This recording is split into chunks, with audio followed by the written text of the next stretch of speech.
and then it was eerily quiet. And then my mind was kind of like, you know, the head in the fishbowl.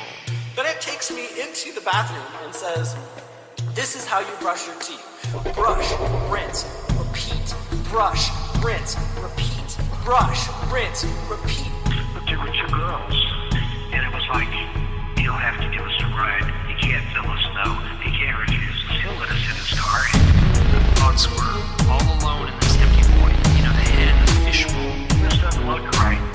They got close enough where he said he could see, you know, their eyes and how intelligent they seem. This doesn't look right. These gremlin-type creatures. This doesn't look right. No pupils, no iris, 3 fingers, 3 long fingers. And this is when the mental torture. And then it was eerily quiet. So I'm looking over here at the table. Yeah. And there's an empty bottle of Squirt. Yes. So what's the deal with the empty bottle of Squirt? That would be my good friend Brett was in town over the holidays to visit, and yes, Brett. yes, you know him. Yeah, He was chasing his Evan Williams with Squirt. I see. Yeah. I see. It's just kind of hard for me to look at something that has the word squirt on it. It just, You know, that's the a word common- squirt is a very like, It's a common thing that like it's like, you know, some people don't like the word moist, or Moist, yeah, yeah. there's various other ones, but I know a lot of people that cannot drink Squirt because it's called Squirt. It's like, it sounds too much like a bodily function, I guess, or like something like that. my yeah. eye was squirting, if you will, or Yeah. yeah. Yeah. I just, you know, I'm just looking over here and it's just just a random empty bottle of Squirt. Like who the hell sells Squirt? You know, where in the world do you get it? I don't even know. I do like the idea of grapefruit flavored soda though. It's delicious. Grapefruit flavored Squirt. Well, that's what it is, isn't it? Oh, is it? I think so. Let's see. We'll see what is it here. Yeah, grapefruit, naturally flavored grapefruit soda. Yeah, like with Fresca. other natural flavors. But Fresca's even better. I mean, and it's caffeine free. It's caffeine free Squirt, and it's a Squirt thirst quencher. So let's get off this topic. Anyway, before this becomes a less than PG rated show. Yeah. Tonight's show is all about soda. Yeah, it's Welcome to Conspire Normal. it's all about soda. That's right. That's right. Yeah. So I guess if you haven't noticed, Luke isn't here. I'm sure that he would have enjoyed our discussion about Squirt. He probably knows its origins, and I'm sure he does. All He kinds of probably knows craziness. he probably knows all the ingredients that are in Squirt and how Yeah. dangerous they are. You know, so yeah, I can only imagine. And there's the Evan Williams. Maybe we need to get Squirt to sponsor us. or Evan Williams. Could we get a Squirt sponsor? If we get Evan Williams, we could have a higher chance of getting Luke here. Probably so. Yeah, that's true. Yeah, well, he's busy right now. He's busy frying. Yeah, So that's more important than this podcast. that's a noble cause. It is. People It gotta is. fry. You know, he's frying barbecue. Guys, we are excited tonight to have the guests that we're going to have on tonight. We've got Travis Walton coming on, and Jennifer Stein is also going to be on with us. Coming back, huh? And this has been, I think, a long time coming. Mhm. Yeah, technically coming back because we spoke to them at the Paradigm Symposium back in 2016. Yeah, they did a good, I think, a half-hour little sit-down with us. Yeah, but I think this will be a little bit more in depth. And I sat down with Jennifer in Philadelphia not too long ago, back in October as well, and did a little remote interview Nice. with my handy Zoom. Yeah, yeah. And And for any of you who don't know who Travis Walton is, yeah, if you've ever seen Fire in the Sky, it was based off of his experience loosely.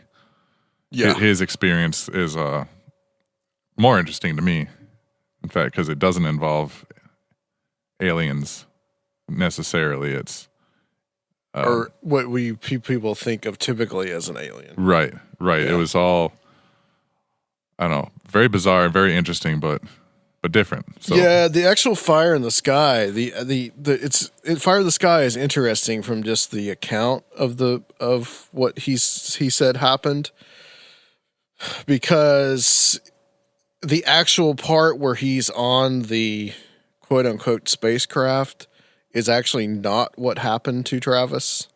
It was really Hollywoodized and made to kind of almost look like the movie Alien or something like that. Right, because he saw people in like hazmat suits. Yeah, yeah, and we'll get to that. But Sure. but the other part of the movie with the other 5 guys on the logging crew, that was pretty much right on to Yeah. what it actually happened. Right, and all that's really fascinating too, because he and again we'll get into all this, but he disappears. He shows up days later, like a couple towns away. Yeah, I think it wasn't too far away, but it might have But been. it wasn't super outside of close town, either. Yeah, missing a lot of time. Which out there, outside of town, is Could be miles anywhere. and miles. Yeah, Because remember we were going through New Mexico, like it's completely different than out here where you're from in Michigan, where there's like, there's a lot of forests up there in Michigan, but you still like towns are still close, pretty together. They're still pretty close together here. But like we drove through, what did we drive through? Clovis. And then after Clovis, we were like miles and miles of nothing. And then just a town. And then miles and miles of nothing. And then another little town. And then miles of nothing. And then we were in Roswell. yeah. So it's like very different out west. So like he's in Snowflake, Arizona, which I think is like the northeastern corner, close to the Four Corners area, which I think is also has a very interesting history to it as well. But I have something for you. Oh, actually, before I say that, there's a paranormal witness about Travis's story that is much more exact to the actual story. Oh, I don't know if I've seen that one. Yeah, it came out, I think, 2-3 years ago. But I have something for you because you're all into cryptozoology. Ooh, yeah. We actually ended up talking about this on Where Did the Road Go the other night. Myself and Soraya, Greg Bishop, and Red Pill Junkie. So this actually came from Red Pill Junkie. So, bad news for Bigfoot? Question mark. Biologist says Yetis are really just bears. See, I heard something about this. I don't want to jump the gun because I don't know what you're about to say, but in the last year or two, there was, I believe it was maybe a hair sample or something associated with an unknown species of bear. Right. So it's news that may be hard to bear, Let's see what they did. but the abominable snowman may be just a big Asian bear. That's a terrible sentence. Terrible. Charlotte Lindqvist. What? There's like a V in the middle. A biologist specializing in bears has analyzed DNA specimens purportedly from Yetis found in the Himalayan mountains for a new paper published in the British Science Journal, Proceedings of the Royal British Society. The 9 samples came from so-called Yeti, in quotations, bones, fur, and other animal material. After rigorous testing, they all turned out to be bear parts, except for one Yeti tooth that actually belonged to a dog, according to the Washington Post. All the samples that were supposed to be Yetis matched brown and black bears that are living in the region, Lindqvist told the paper. In 2014, Lindqvist, who researches bear evolution at the University of Buffalo, researched an ancient polar bear who may have inspired the original Yeti legends. After the study was released, British film company Icon Films approached Lindqvist, who had previously worked with them on an Animal Planet special called Yeti or Not. The company asked if she wanted access to biological samples believed to have come from Yetis. She and her team also collected samples from bears gathered from zoos, national parks, and museums. Lindqvist studied mitochondrial DNA from all the samples, a process that determined that what people believed were Yeti specimens actually came from local bears, according to Popular Science. The study also determined that Himalayan brown bears split off from the rest of the regional bear population several thousand years ago, making them genetically distinct from other brown bears. Lindquist admits that people who asked her to test the samples may have been slightly disappointed they actually belong to bears, but she emphasizes that there is now new information about the bear family tree. She also doubts her study will nail the coffin door shut on the Yeti legend. I am sure, though, that the legend and the myth will live on, she told The Guardian. You can never for sure prove that there is nothing out there. Meanwhile, some in the cryptozoology community think that the Yetis are bears theory is too simplistic. Lauren Coleman, who runs the International Cryptozoology Museum in Portland, Maine, is taking issue with the study because the samples supplied by Ocon Films were already declared to belong to bears in Yeti or not. He added that cryptozoologists have always considered the Yeti could be a species of bear, but says there's evidence suggesting the existence of a smaller creature and even one the size of a human. Coleman claimed that DNA tests on what may be a small-sized Yeti have been inconclusive. He also said proving the Yeti isn't a bear puts researchers like him in a catch-22 situation. Until we discover a Yeti, we'll never have a sample of Yeti DNA, so the only matches that come up will be from samples of bear, he told HuffPost. So what's your thoughts on that? So you're my cryptozoology guy. Well, I think he makes a good point there at the end. I mean, just because they've got a bunch of DNA samples of local creatures doesn't discount the fact there could be something else. See, I thought I had heard a report, and I just tried to find it, but I couldn't. In the past couple of years, they actually had DNA that belonged to a bear species that was not of a known species. I guess it could be some kind of hybrid. Well, they said they compared it to bears to species of bear that are alive now, right? And it was similar. So similar, but not exact. Yeah. So see, that's still pretty exciting. I mean, in my opinion, absolutely. That still falls into the cryptozoology realm. You've got, instead of an unknown primate, you've got an unknown bear, right? Which is, and if that could be the case, if you could have a breeding population of an unknown bear, you could have a breeding population of anything out there. Which bears are pretty big. Yeah, exactly. I mean, so I don't know. That's exciting either way. And it's pretty remote out there. I mean, the Himalayas. I mean, there's. But there are, like you said, there are species of bear there. The locals do know what bears look like, just like, the people in the Pacific Northwest know what bears look like. So there's always that, like, right. People always want to jump to that. Oh, you saw a bear, because bears can stand up on their hind legs, and they're big and they're out in the woods and they're furry and whatever. But a lot of the times the people seeing this are people that spend a lot of their time in nature and they know what a bear looks like. So I don't know. Well, is it possible too that the people that always said that, well, the Yeti is out there, like in their mind, in their concept, they just said, well, they were like, well, it's a bear, whatever the word for bear is in their language. And the explorers or whoever just assumed that they were talking about some man-like creature.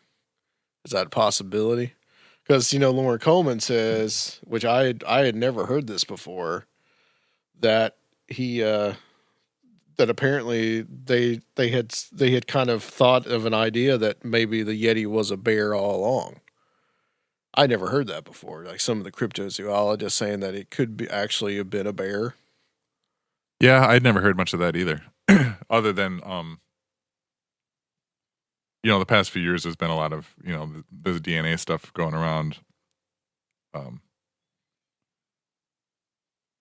Like of the whole bear scenario, but I don't know. I don't know what the I'm trying to think who is it the Sherpas? Yeah, or is Sherpas. Or is it like there's monks too that they worship these like sacred relics that they all say are from like the parts Buddhist of Yetis. monks up there. Yeah, and I don't know what they believe as far as is it a bear? I think that they think it's more man like, and that they think it's more mystical, less animal. Yeah, they always have that belief that it's a mystical thing, and that and for them that's a normal part of their event. It's just people from the West come in with kind of a more scientific approach and say, well, this must be a real creature.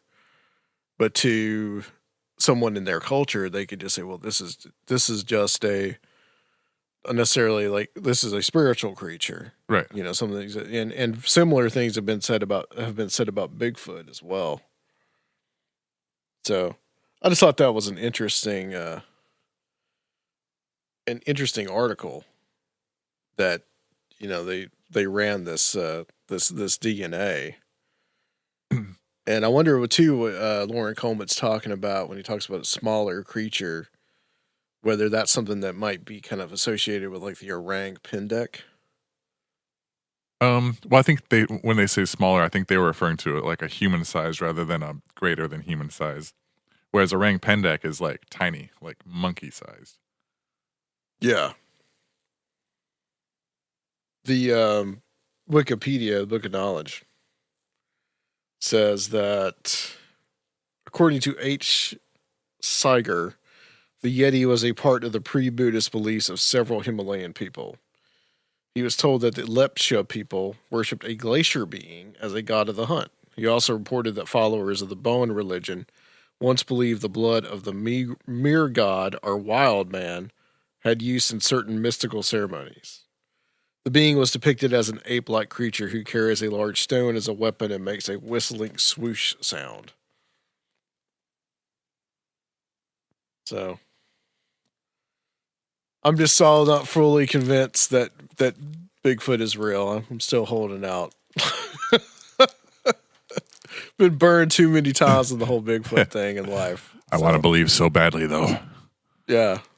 We'll get you out there in the woods. I'll go Bigfoot hunting. Woods, that sounds like fun. Yeah, absolutely, man.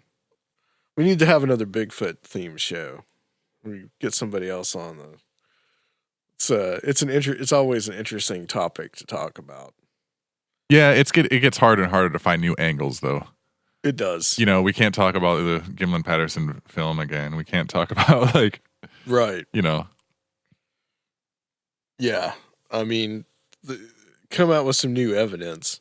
There's just a lot of BS online too. There's a lot of hopeful people on there that, you know, like there was one that I saw where this guy was saying it was a photograph that this teenage girl took that apparently Bigfoot came into her house and she managed to take a picture with her cell phone.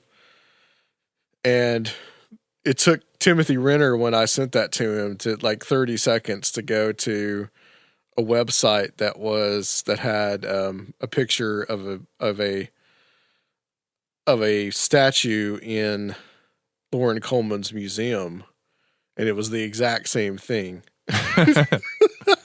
Yeah. So once again, a lot of this is just about YouTube hits, man. Once again, the internet, which should have brought us all together, has muddied everything.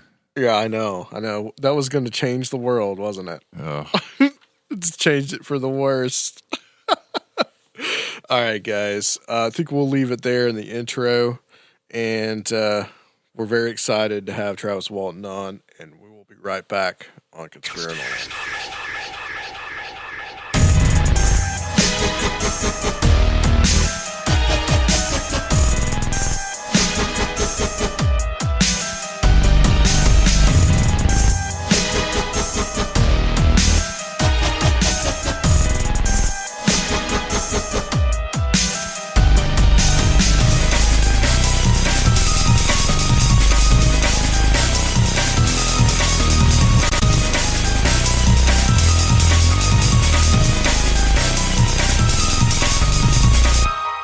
Okay, guys, we're back on Conspiranormal, and we just had a real struggle trying to get two people on at the same time, which apparently is a novelty in the world of Skype. So we're going to do an hour with Travis Walton and then about another 30, 40 minutes with Jennifer Stein. Would have been nice to have them both on at the same time, but I guess I'll thank Bill Gates for that one. So, Travis, welcome. Well, technically, welcome back to Conspiranormal. Well, thanks for having me. Absolutely. Anytime. We're really excited to have you. You know, we got to sit down with you in Minneapolis back in May of 2016, and it was really cool to meet you and meet Jennifer. And I've gotten an opportunity to hang out with her because little synchronicity that she actually knows my uncle. They have some kind of group that they have actually been involved with together. And so we got to sit down with her in Philadelphia. So I really want to get, yeah, it is a small world. She heard my last name and was going to ask me before I asked her whether or not I was related to my Uncle Jim Sane. And I said, yeah, that's my uncle. So extremely small. But, I've followed your story for a long time, Travis. I'm a big fan of the movie Fire in the Sky, although that movie is not exactly your story. Yeah. And I thought the paranormal witness that was done about you was a much better telling of the story. Yeah. But I want to kind of take it from the top. So this all happened in 1975, which is actually a year before I was born. You're kidding. Yeah, man. And I'm 41. So, but, before this happened to you, Travis, had you any interest in the UFO subject? Did you have any kind of like interest or like any kind of cursory knowledge of it at all? Well, yes, certainly. I wouldn't say I was a fanatic, but it was a topic that everybody knows about the subject in general. Yeah. Just kind of general knowledge. Yeah, we all know what a UFO is. Yeah. Were you aware of like the Betty and Barney Hill stuff? Was any of that kind of stuff in like the abduction phenomena? Was any of that in the news? I had heard of Betty and Barney Hill. Mm-hmm. So set the scene here for me for what happened. I know there may be some people in our audience that are not familiar with your story. And I know this is a story you've told a lot, so.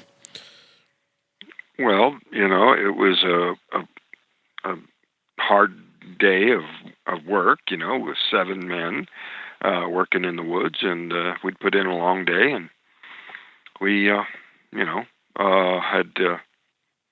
finished up, loaded up our equipment, and we're headed out of the area. And you guys were logging, right? Yeah, cutting trees on a Forest Service contract. And this was a pretty remote area.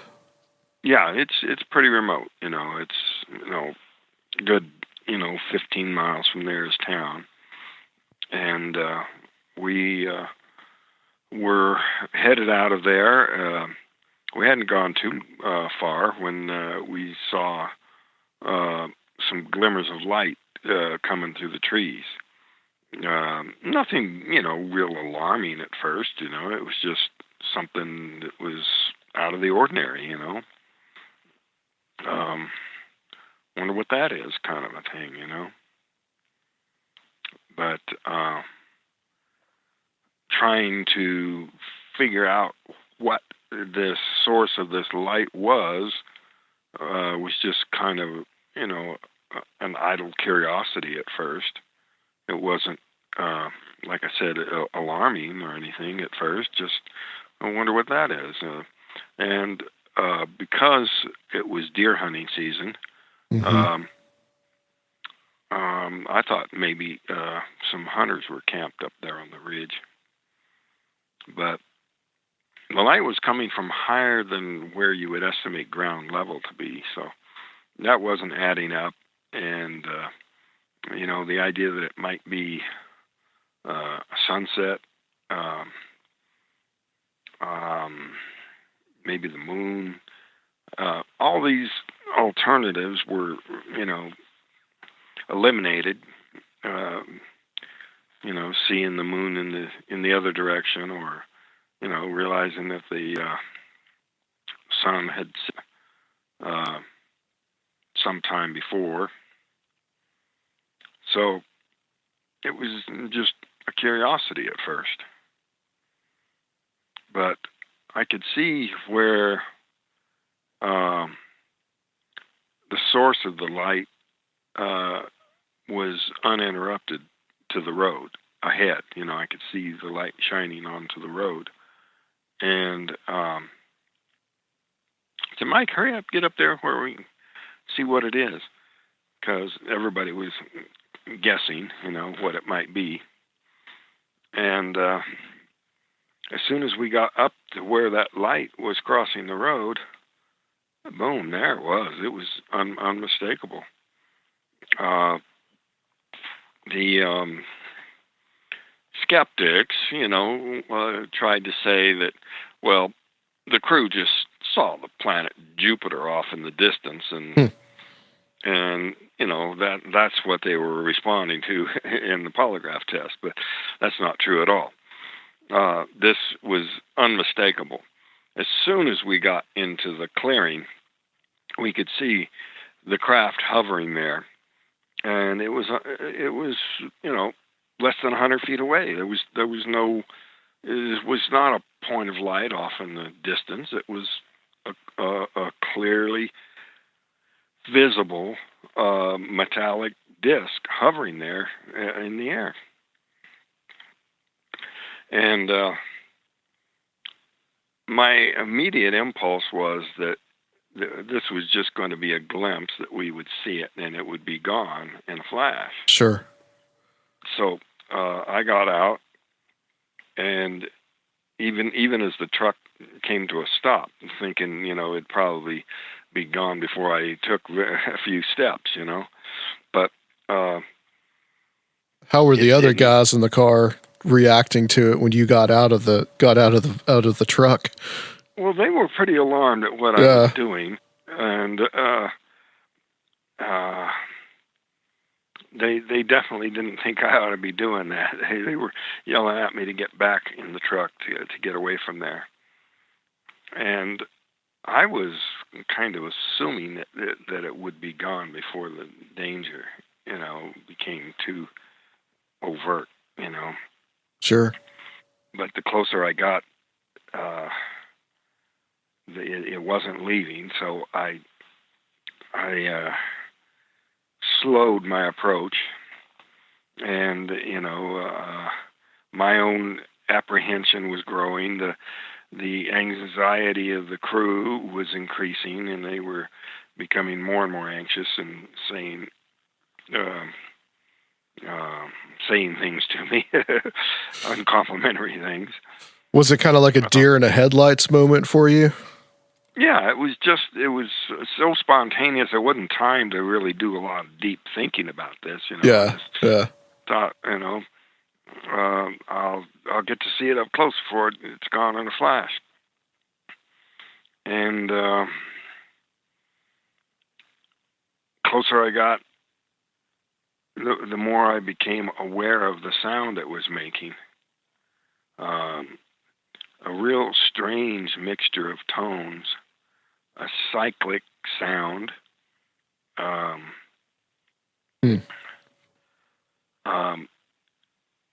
pulsing, throbbing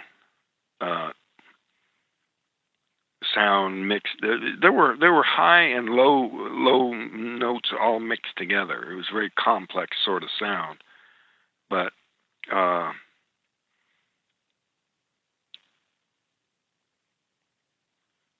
it was the nature of the sound was like off the range of human hearing on the high end and the low end. So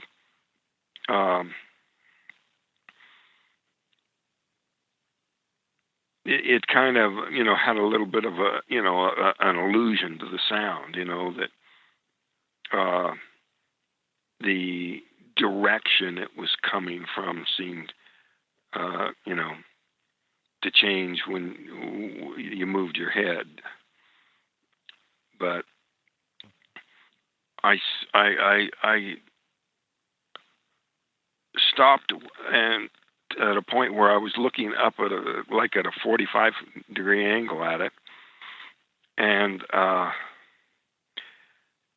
suddenly the sound got louder and it started to move upward.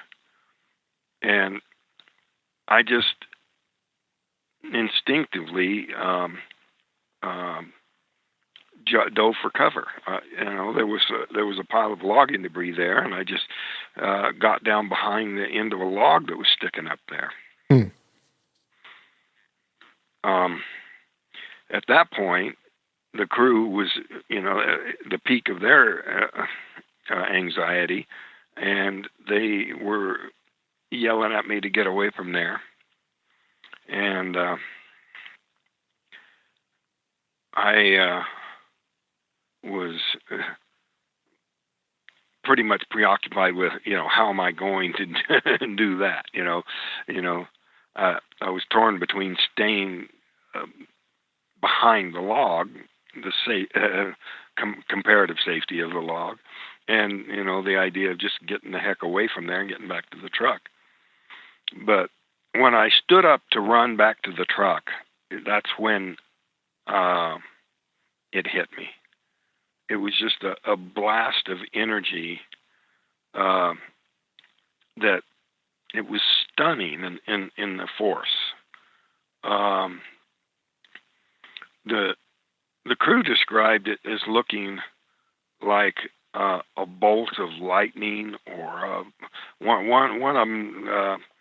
one deputy wrote it that the crewman described it as looking like a long blue flame.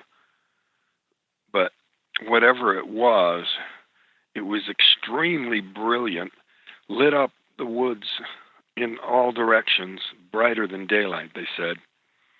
But me, I didn't actually see that. I just felt this numbing shock, a stunning force, and I lost consciousness.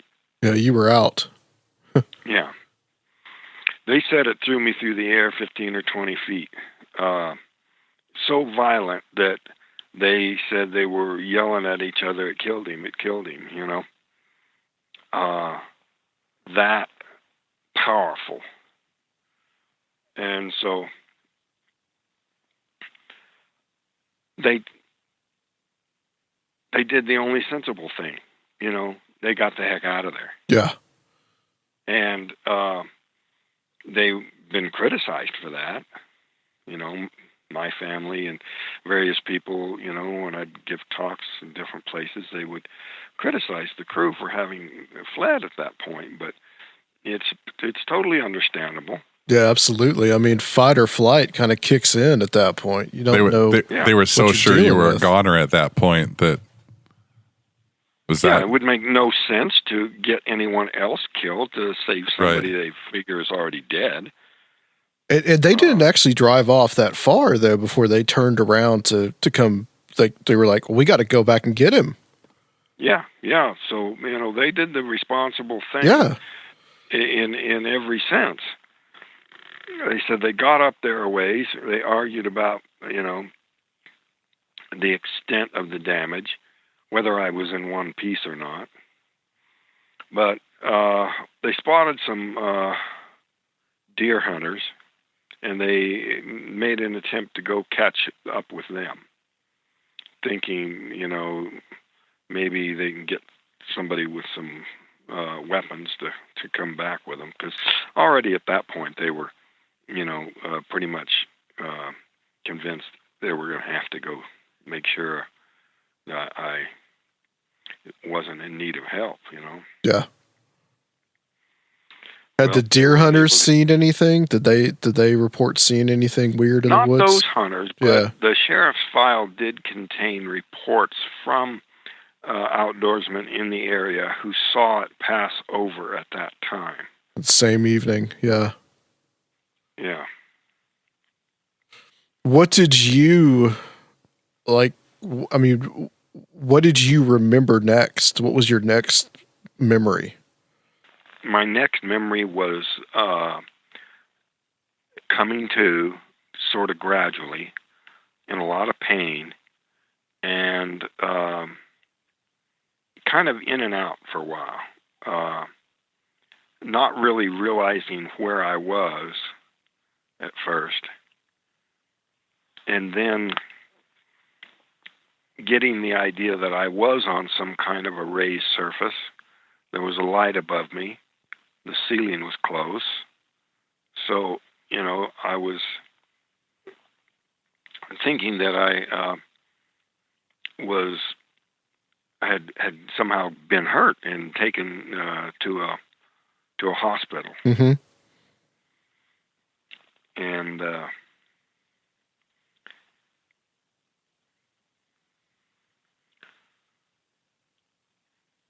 I could hear the sounds of movement around me. I just thought these were doctors, I felt a great deal of pain and something, the idea that there was something very wrong with me, something wrong inside. I felt mortally wounded. Mm. There was an object they had resting on my chest, some kind of an instrument.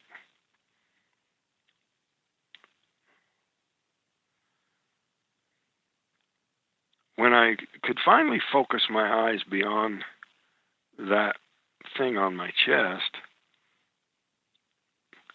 I could see that these were not doctors, When they're out of focus, it had the general impression of maybe, a surgical mask and cap.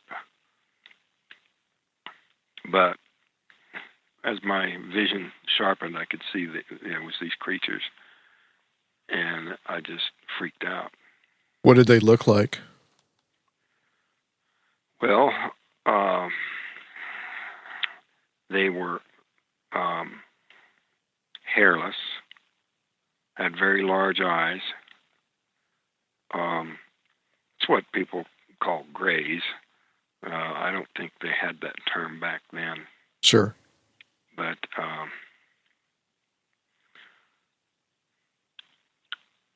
their eyes had a penetrating sort of an effect to them.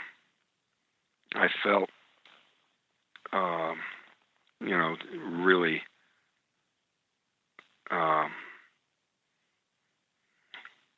under the intense gaze,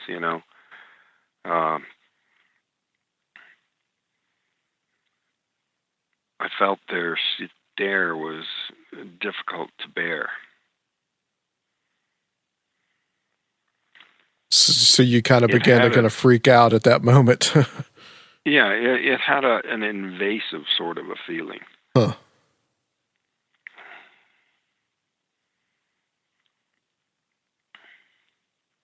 My immediate reaction was to recoil from them, to back away, to roll away from them and try to put some distance. I backed up and bumped into a shelf there. I turned to see what I'd run into, and I could see there were tools or objects on this shelf there. And I just looked real quickly and just grabbed at the biggest thing I could find there to defend myself with. And just flailing through the air to keep them from coming any closer. I was making threatening sounds and striking motions. They weren't close enough to strike, but I was making sure they didn't come any closer. Screaming for them to stay away. And the stare, it felt extremely invasive. I think, in retrospect, that what happened at that point right there, this standoff, was like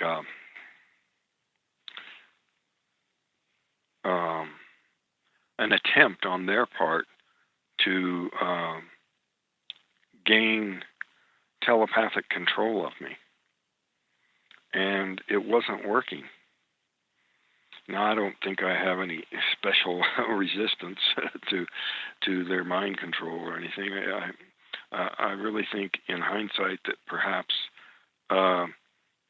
being hit with that blast of energy scrambled the neural circuits in a way that made that where it wasn't working. Sure, and you were kind of just woke up, dazed and disoriented. That might have. Yeah. Yeah. So they didn't come any closer, and probably that they were just unable to get through. And at that point, if they can't control me with mind control, then the tables are kind of turned, because I'm so much bigger than they are, and if they don't have mind control, then they're more at my mercy, it's just on the basis of physical size. Right. I felt like I couldn't control my own body, like I was weakened or impaired, like I was struggling to be quick and I couldn't be quick, that kind of a thing. But they didn't come any closer, and I was thinking of how I was going to try to fight my way past them, because the way out of this room, there was only a door there, and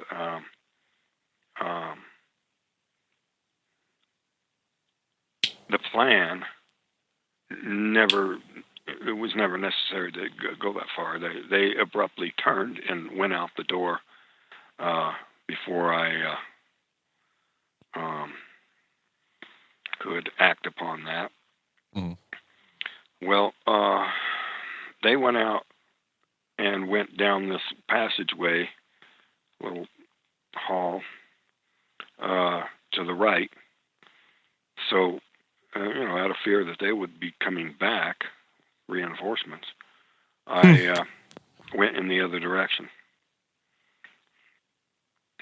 So you pretty much scared them off. Yeah, probably. And I was just in an irrational search for a way out of there. In the back of my mind, thinking all I have to do is just open a door and drop to the ground, and I'll be back in the woods. Probably wasn't the case at that point. Sure. Yeah. What was going on in the back of my mind is trying to get out of there any way I could. Did you feel like you were just in a panic at that point? Yeah, what the hell's going on? Yeah. Total blind panic. Yeah. And, the passageway curved so tightly that I couldn't see if they were pursuing me, and I couldn't see very far ahead of me either. So I was kind of torn between what might be coming up behind and what I might be running into. But I came to a doorway, and I saw more doorways on the opposite side of the room there, and I wanted to see if I could open some of those doors and use them to escape. Well, that was unsuccessful. I couldn't find a way to open the doors. And moving into this room caused the points of light to become visible. It wasn't visible from the doorway, but the closer I was to the center of the room, the more I could see these points of light. whether that was just some close quarter navigating way of getting bearings or something. I don't know. But it was at this point that a human being came in. And, this was, a very reassuring thing to me at that point because, these creatures, it was so frightening to see something so strange. And then to see a being that looked human was very reassuring. And I immediately assumed it was some kind of a rescue from some Earth-based agency. I don't think that at this point. I really think that what that person represented was a species of being, aliens, that just happened to look a lot like humans. When you said they looked human-like, I mean, was there something that was maybe, okay, they looked human, but as you observed them, that might have seemed a little bit off to you? Yeah, something unusual about the eyes. And, I worked with an artist to try to figure out what that might be, but I never really could pin it down. Yeah.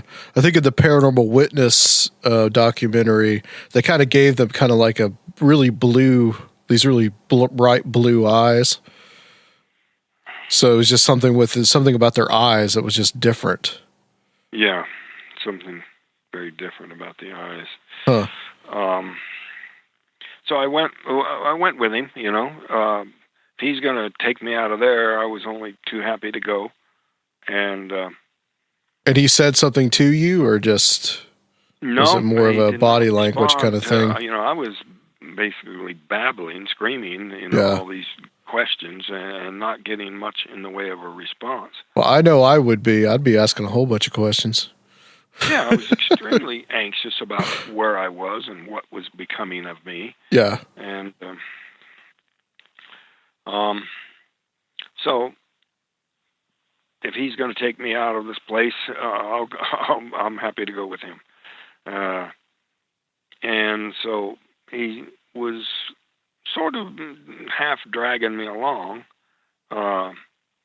and that, he seemed to be in a bit of a hurry that way, and I don't know, at this point, in hindsight, maybe there was some urgency there, a medical emergency, because I really did feel very hurt, very wounded. Right. So he took me out of this craft, parked in this big hangar-like area. Whether that was a larger craft, like a mothership, or whether that was a hangar, an actual building somewhere, I don't know. I didn't have time to study it out. I was having to pay close attention to keep from stumbling because he was pulling me along so quickly. And he took me out of this large room, down a hallway, to a room where there were some other human-looking people. And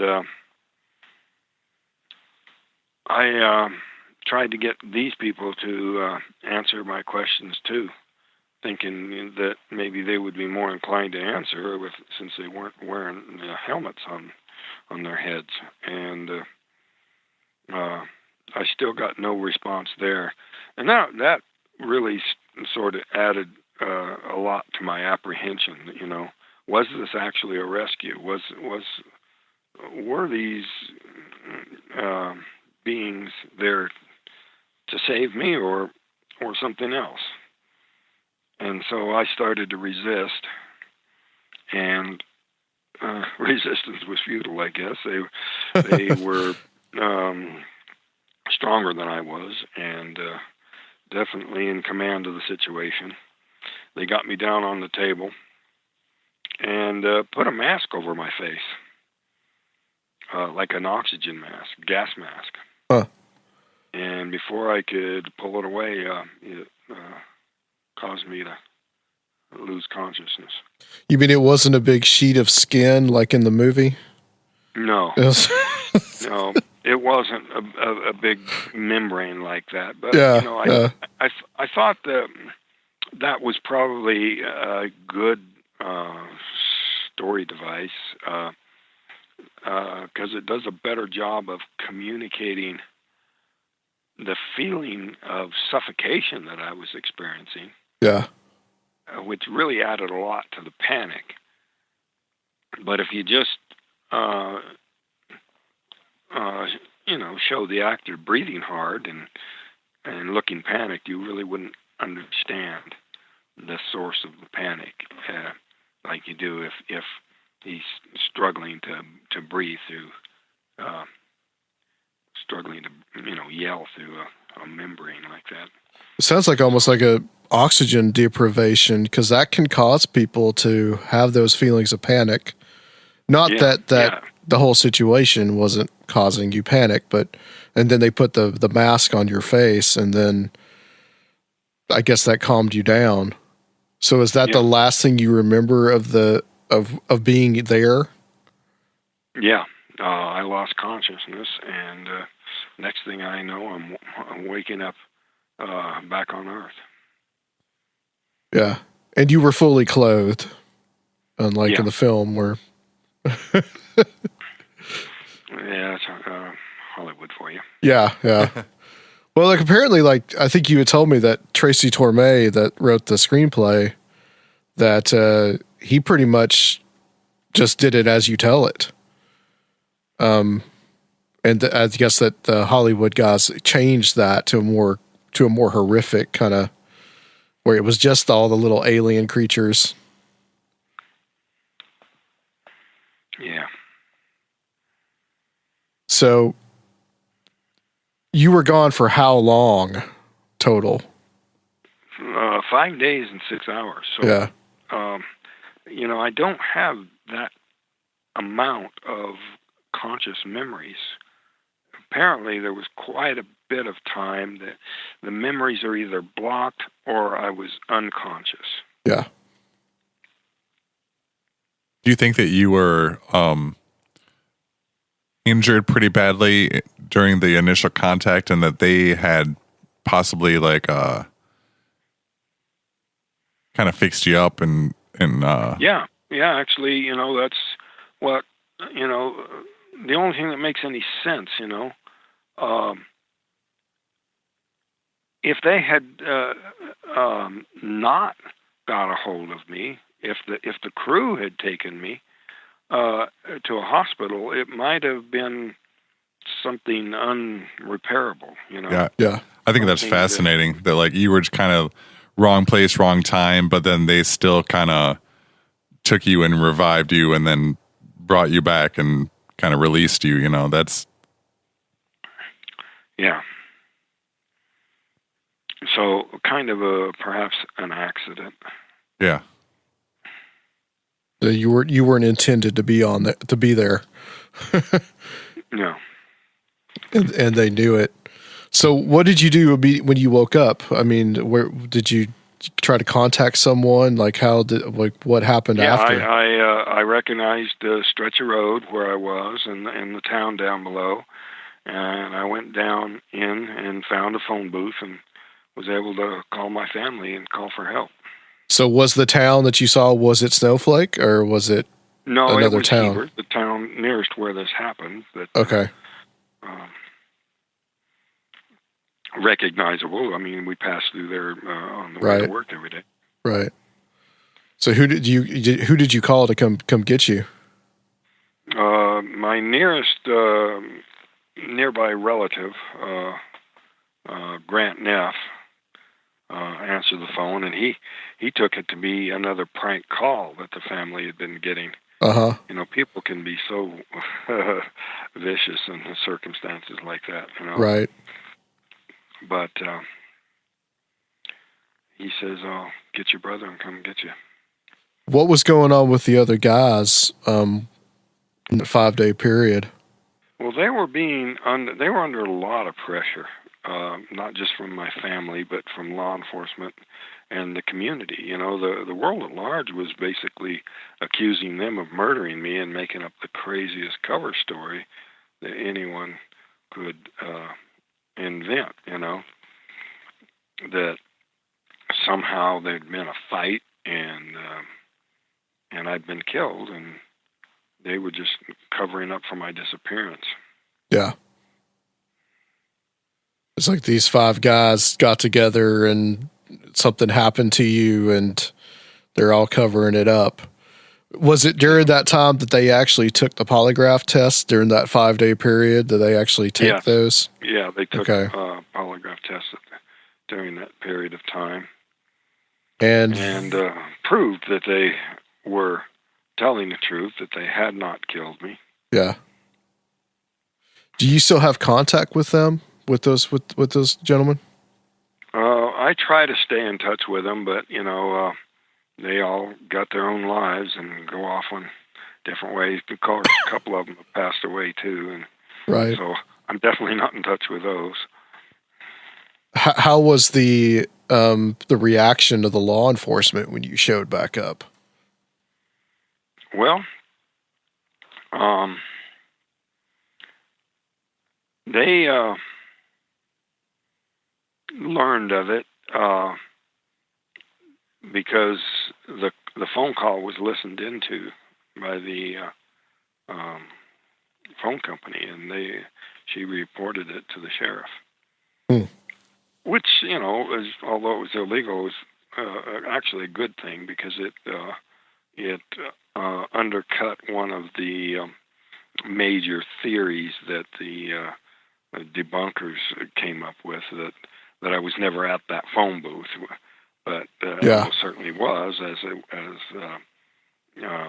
the operator was able to tell the sheriff where to send his men to check it out.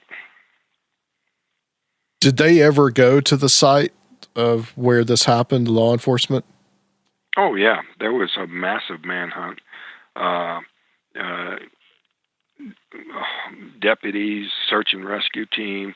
There was over 50 men on horseback, on foot, combing the area. And they also brought in the tracking dogs from the local prison, and they were unable to find any trail other than where my tracks, you know, got out of the truck and went up to the middle of the clearing. So when you came home and there was just all this hubbub, all this activity, I mean, what was all your reaction to everything that was going on around you? I mean, did you just kind of want nothing to do with it, or was it? Were you willing to ask your questions? That was really hard to deal with. You know, for some reason, you know, they thought I ought to be more concerned with what the media was thinking, and all I was thinking was, you know, dealing with my own thoughts and memories, and you know, that was a lot to cope with. Had you had were the as it's portrayed in the film and Fire in the Sky, you know, there's a lot of UFO researchers hounding you. I mean, was that true that there were a lot of people kind of hounding you, wanting to get interviews? And that really, you know, really never even went away. There was a lot of pressure continuously, you know, different groups trying to recruit me. I was even had an attempt to recruit me into the Heaven's Gate group. Really? Yeah. But I wasn't interested in joining their group. Yeah, that's a good thing. Yeah. Yeah. For sure. So you just had to, in the middle of all this, just like the people just descended on your town there. Yeah. And I mean, when was the first kind of interview that you gave about this? I don't remember what was first, but it was just, you know, real hard to cope with the whole thing. You know, I was mainly trying to deal with my own shock, Yeah. my own, ongoing hysteria. And the idea that the media or law enforcement, that I ought to make their priorities my own. They just didn't understand what I was dealing with. I was hanging by a thread. I was just in really bad shape. Yeah. As someone would be that would have a traumatic experience. I mean, it doesn't matter what it is. I mean, did you feel kind of like the guys that are come back from war, from combat? I mean, was there any kind of like PTSD that you kind of had to deal with? Oh yeah, and that's what they said. They said I looked shell shocked. Yeah. I looked,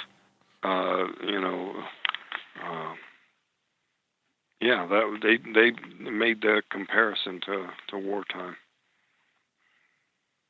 Yeah.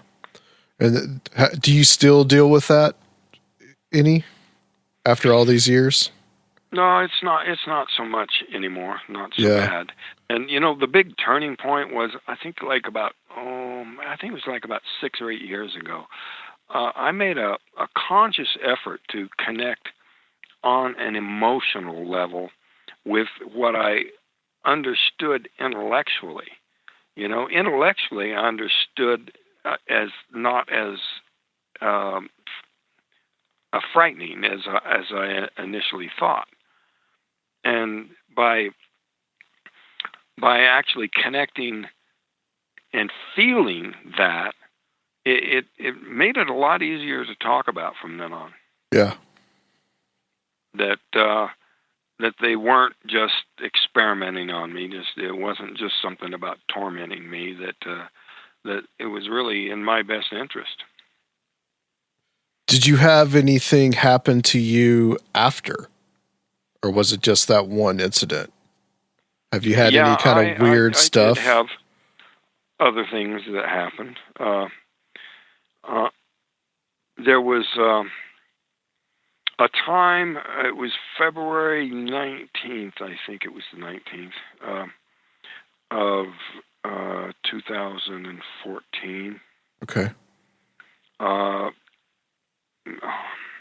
Jan Harzan was speaking in front of a MUFON group in Burbank. Okay. And so was Tracy Torme. And so, I attended their talks. And afterwards, I was headed home to Arizona. I was driving north up the 5 to hit the interstate 40, I think, and or was it the 10?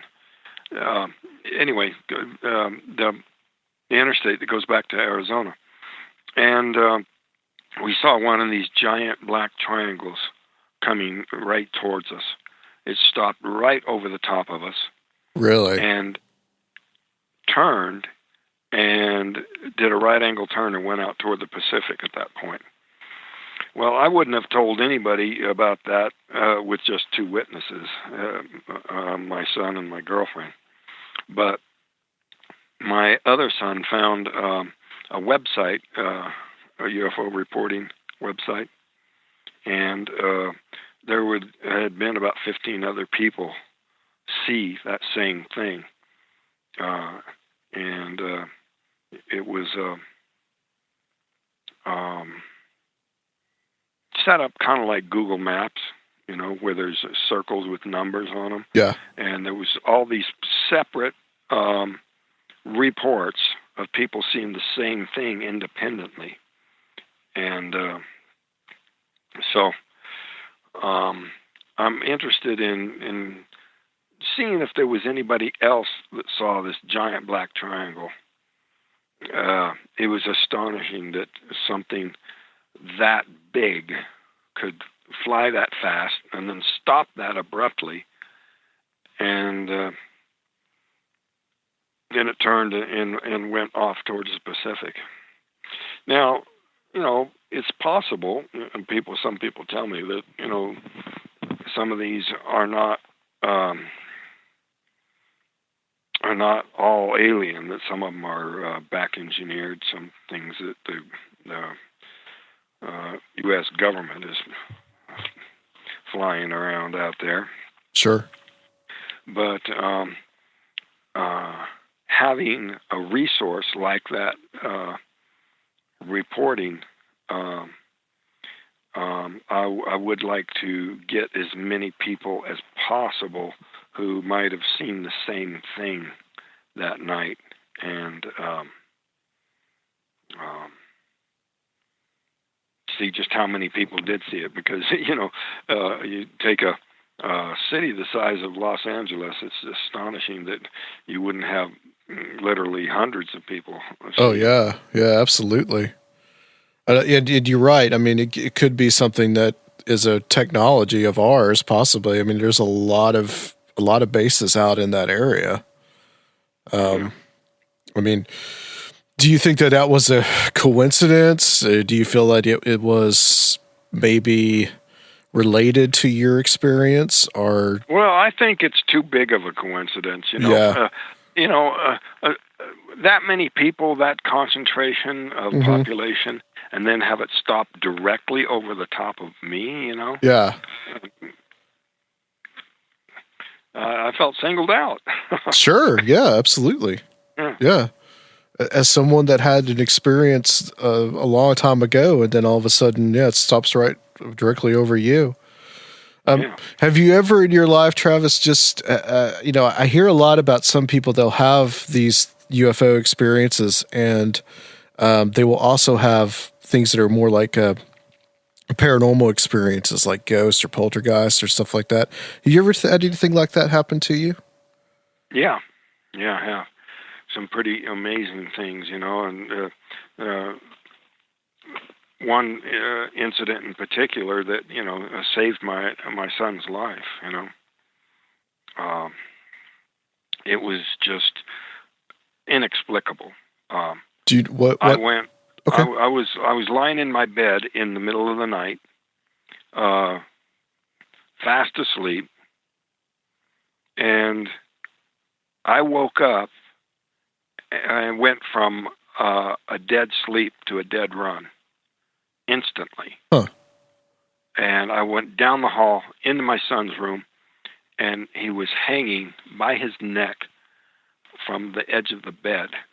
There was a bunk bed there, and the rail, to keep him from falling out of the bed, his body had slipped under it, and it was the pole was across his throat to where he couldn't yell. And yet somehow I got the message instantly to be there. Huh. There was no intermediate, no waking up, no gradual. I went from a dead sleep to a dead run. And if I'd have been there even seconds later, he'd have been dead. And I really think I was given vital information there. Yeah, my mother has a similar story where I think somebody had left the oven on in the house. This is when I was a little kid, and she woke up instantly and went and turned it off. Like she just knew that she had to go in there and do it. It's very similar. Mm-hmm. Yeah, that's fascinating. Was there any other kind of weird incident like that? My other son was in the bottom bunk, and he didn't hear a thing. Wow. My wife was in the bed with me. She never heard a thing. Nobody. And my son said he couldn't cry out because the ball was across his neck. There was no sound. It was just instantly from a dead sleep to a dead run. Wow. That's a great story. I mean, that saved your son's life. Yeah. Because if you hadn't woken up, who knows what would have happened. That's, What's life for you now, Travis? Like when you're around in Snowflake, how have things changed in the way people have reacted to you over the last 40 odd years? It's gotten a lot better. And, the reaction is much more positive. people come up and shake my hand, or get a picture with me. Local people actually getting autographs and stuff.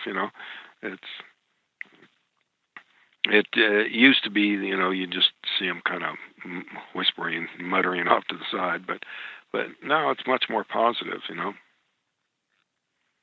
Yeah, I think a lot of the popular culture has become more accepting of this phenomenon. Yeah, and relatives of the law enforcement people, have confided that privately they that were themselves believing.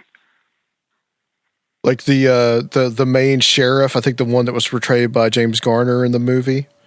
Hasn't he basically come out and said, I guess not publicly, but I guess he came out and said that. His friends and relatives, stated that he privately believes it and just didn't want to say so publicly. Right. What's your thoughts on? In his last interview, in Jennifer's film, he basically states that, that he felt that the crew was trying to tell what happened. Did you feel kind of, you and the crew, I guess, and those guys, did y'all feel like vindicated? Yeah, and you can't argue with the polygraph test now. Yeah. And some of them have taken more than one test, and at the time that the crew passed the test, the president of the American Polygraph Association was saying the odds were 1,000,000 to 1 of there being a mistake when you have that many people passing tests on the same issue. But that was with 6 tests, and now there's been 16 passed tests in connection with this incident. I've passed 5 different tests from 3 different examiners, all of whom were of the highest credentials, law enforcement interrogators, people experienced in that regard. Do you feel like this incident, did it change you? Yeah, it just totally derailed my life in ways that I can't begin to describe. There's just no way of knowing, what would my life be like had this never happened. It's certainly nothing like it would have been. How old were you when it happened? I was 22 at the time. 22, yeah, that's young. And that it's like, were you more kind of like how would you describe yourself then as opposed to now, like personality wise? Well, I guess I was a wilder, young, impulsive, youthful indiscretion, the kind of thing that I did back then. I certainly learned my lesson. You were definitely fearless, Travis, as being the only guy that walked out of the truck.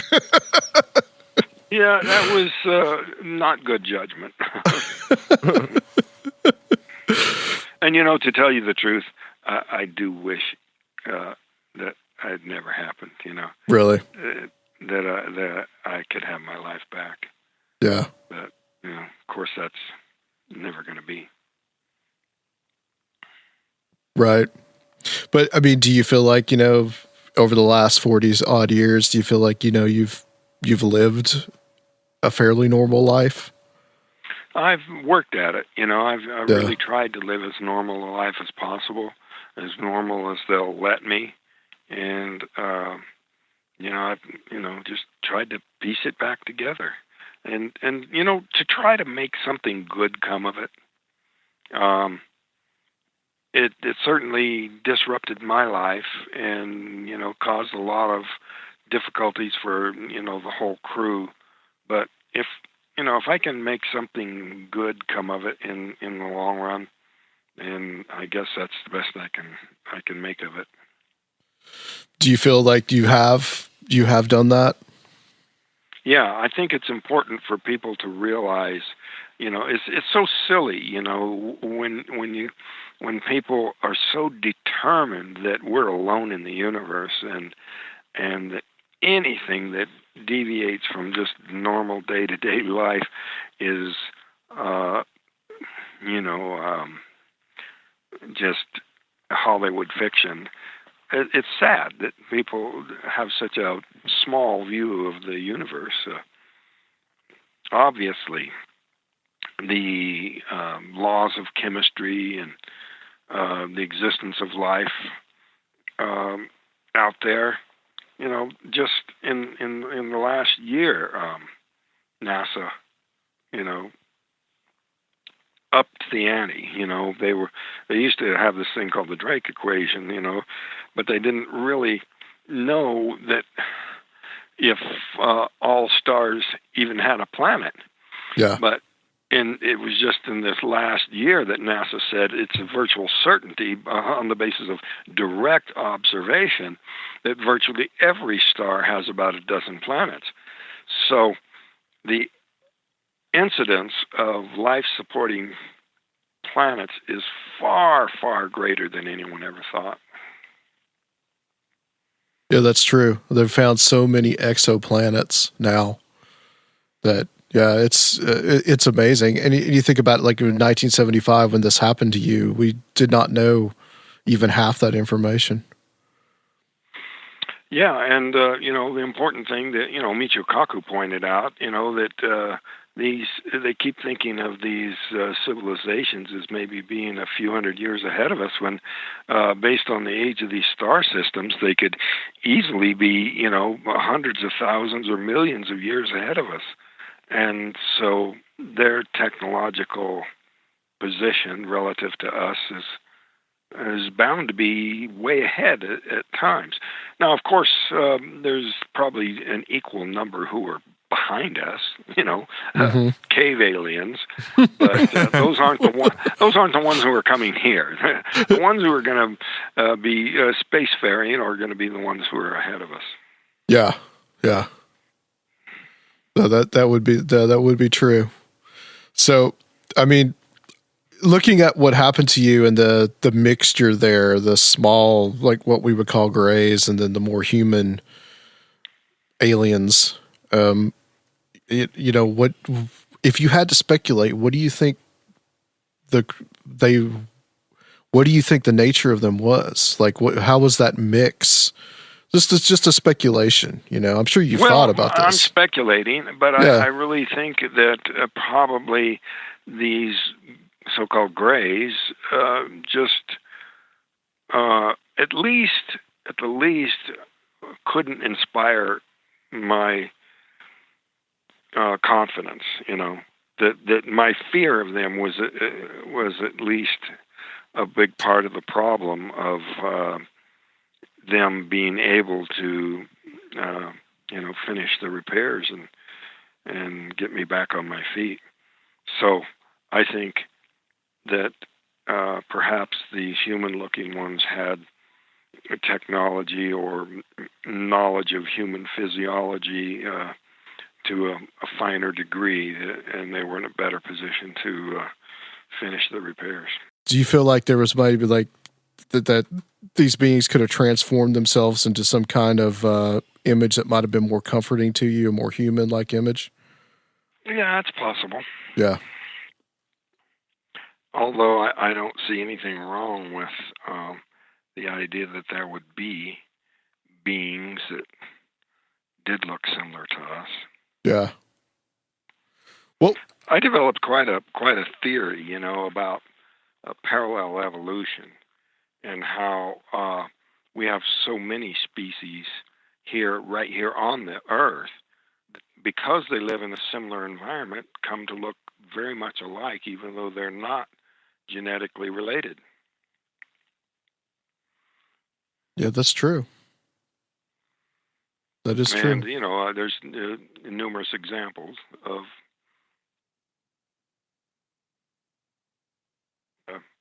are very, very similar, but they're not related. Yeah.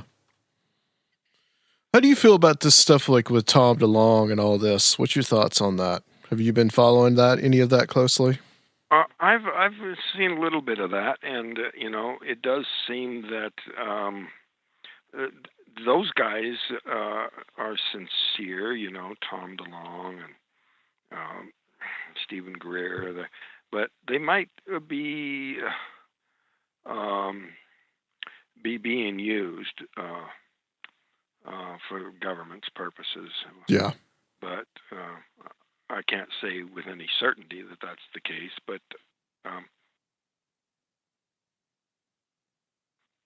it seems ironic that they're taking opposite ends of the spectrum in terms of the intent of the aliens. I happen to believe that they are benevolent, that they have no bad intention, because I really feel that if they wanted this planet, there'd be nothing we could do about it. Right. Yeah, they would just have it. It would be a done deal. Yeah. And so I really don't think that's their intention. I think that with ever-increasing intelligence and scientific development, there's a parallel moral and ethical development. And, you just have to think that the universe can do better than that, How does it feel to have a movie, well, actually 2 movies now made about this? How's that feel to you? I think it's validating. It really does help that it's taken seriously, and that the word gets out there, and that people come to understand. It's something that people really do need to understand. Yeah. Thank you so much, Travis. This has been awesome talking to you. I really feel like, I'd love to sit down with you in person and talk to you about a lot of this stuff. Because I think that you really have it. Someday I'll be out that way. And yeah, absolutely. You got to come to Nashville. It's the city now. Yeah, I got friends out that way. Yeah, any time, man. You would be welcome. I'd love to show you around the city. It's a pretty neat place. Okay. And all right. Well. So we're going to talk to Jennifer. We're going to get her on, since we didn't have you both on at the same time. But Travis, can you tell people where they can find your web presence and the book Fire in the Sky about your incident? My website is traviswalton.com, and I can be contacted through that. People can get a hold of the book or the video through that address too. Excellent. And the film Travis is available as well. So, which we'll talk to Jennifer about that and what her, inspiration for making the film. Stay on the line for us. We're going to go talk to Jennifer Stein, and guys, we'll be right back on Conspiranormal.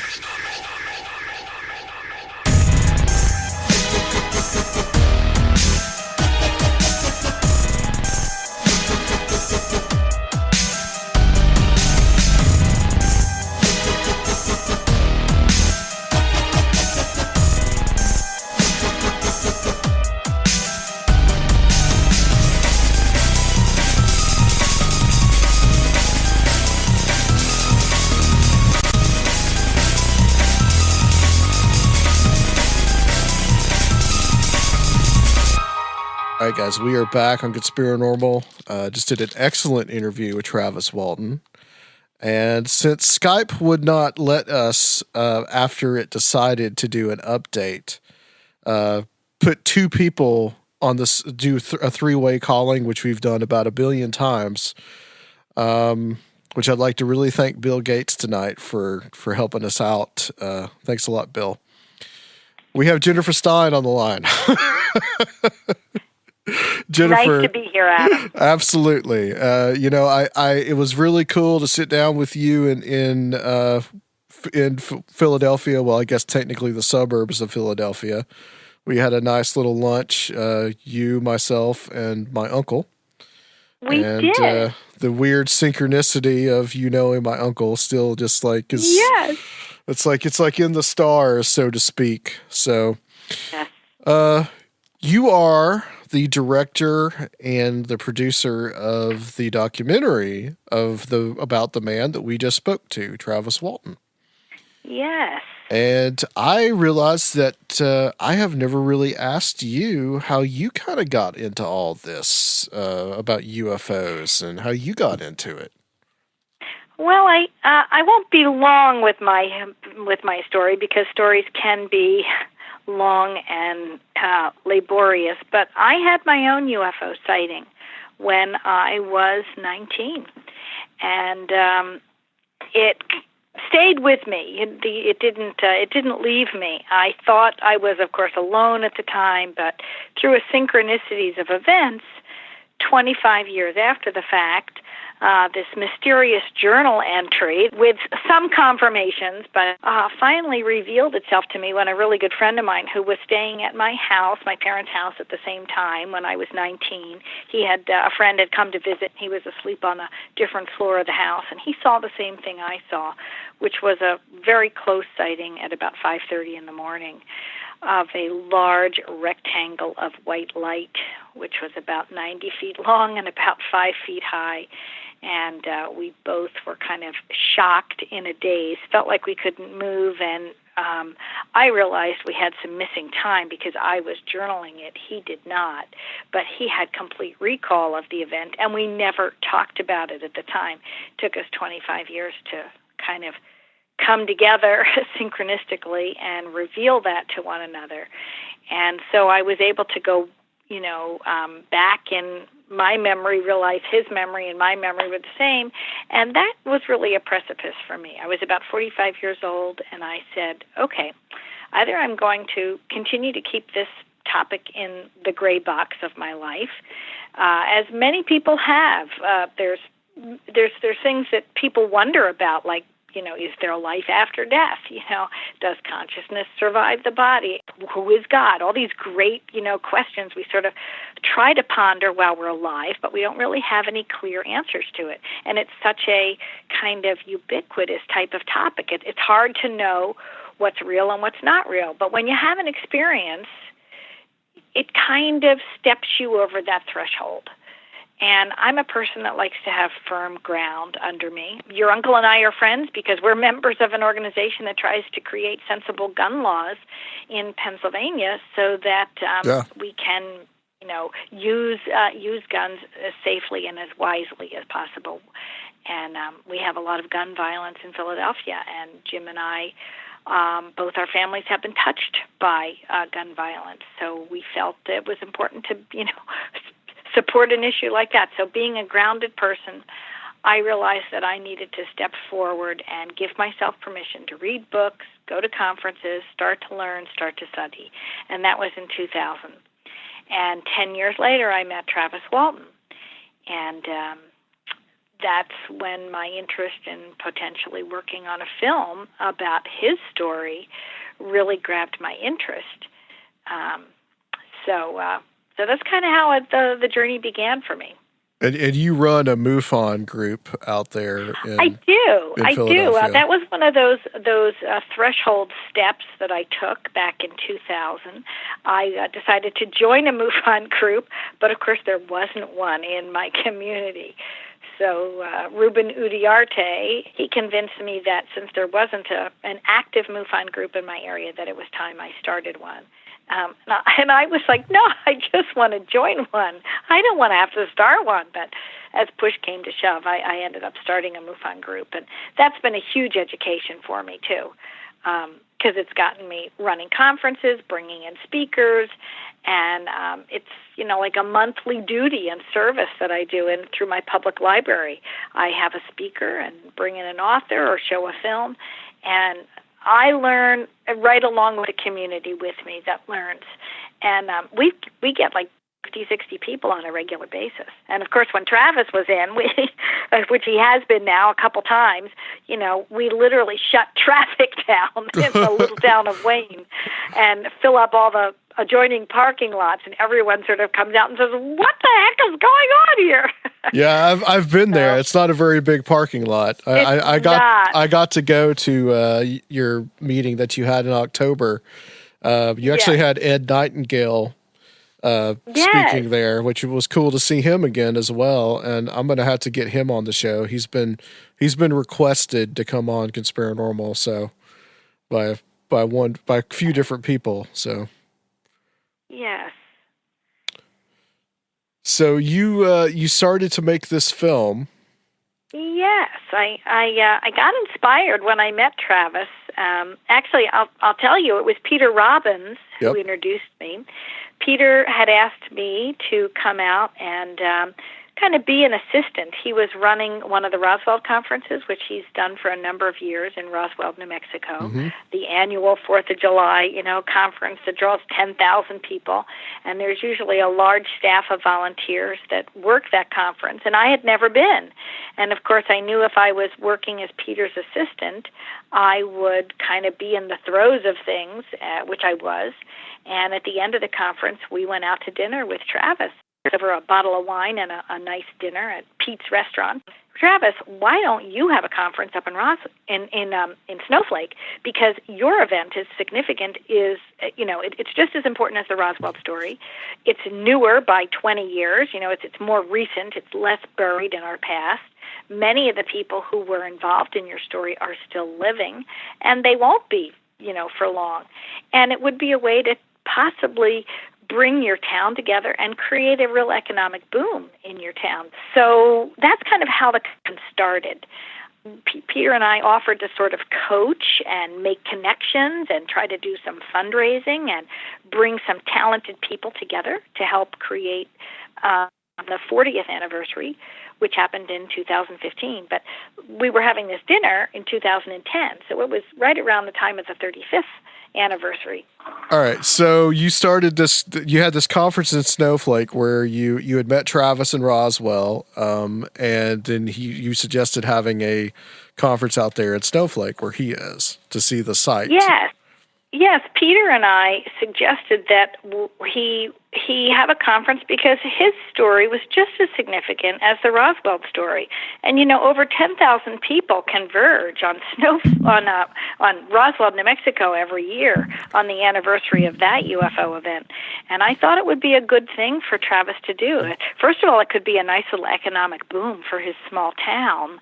And many of the people in his case, from his story, there were 7 loggers altogether. There are only 5 of them living now. Yeah. But before any more of them passed away, or before some of the deputies or the sheriffs passed away, I thought it would be a really good idea.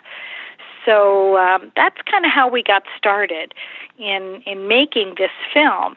And the film came about because Travis, in his idea of what he wanted to do at his conference, is he wanted to bring people back up to the forest where the event took place. And he wanted to do it at night on the anniversary of his event that took place on November 5th.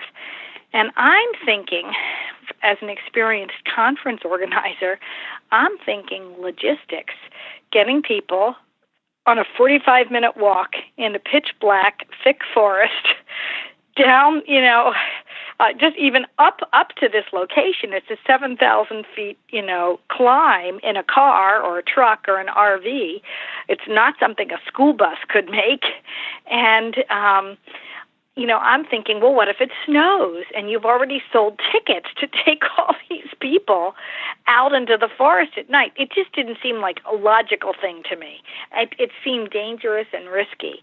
So I thought, well, let's do a film in the summer where we can easily get there, and we'll bring the boys who are still living from the logging crew, and we'll walk back through the forest, and we'll reminisce, and we'll talk about it, and we'll shoot everything that you would show them, and then we'll edit it together, and we'll have a film as a backup in case we can't actually take people to the site.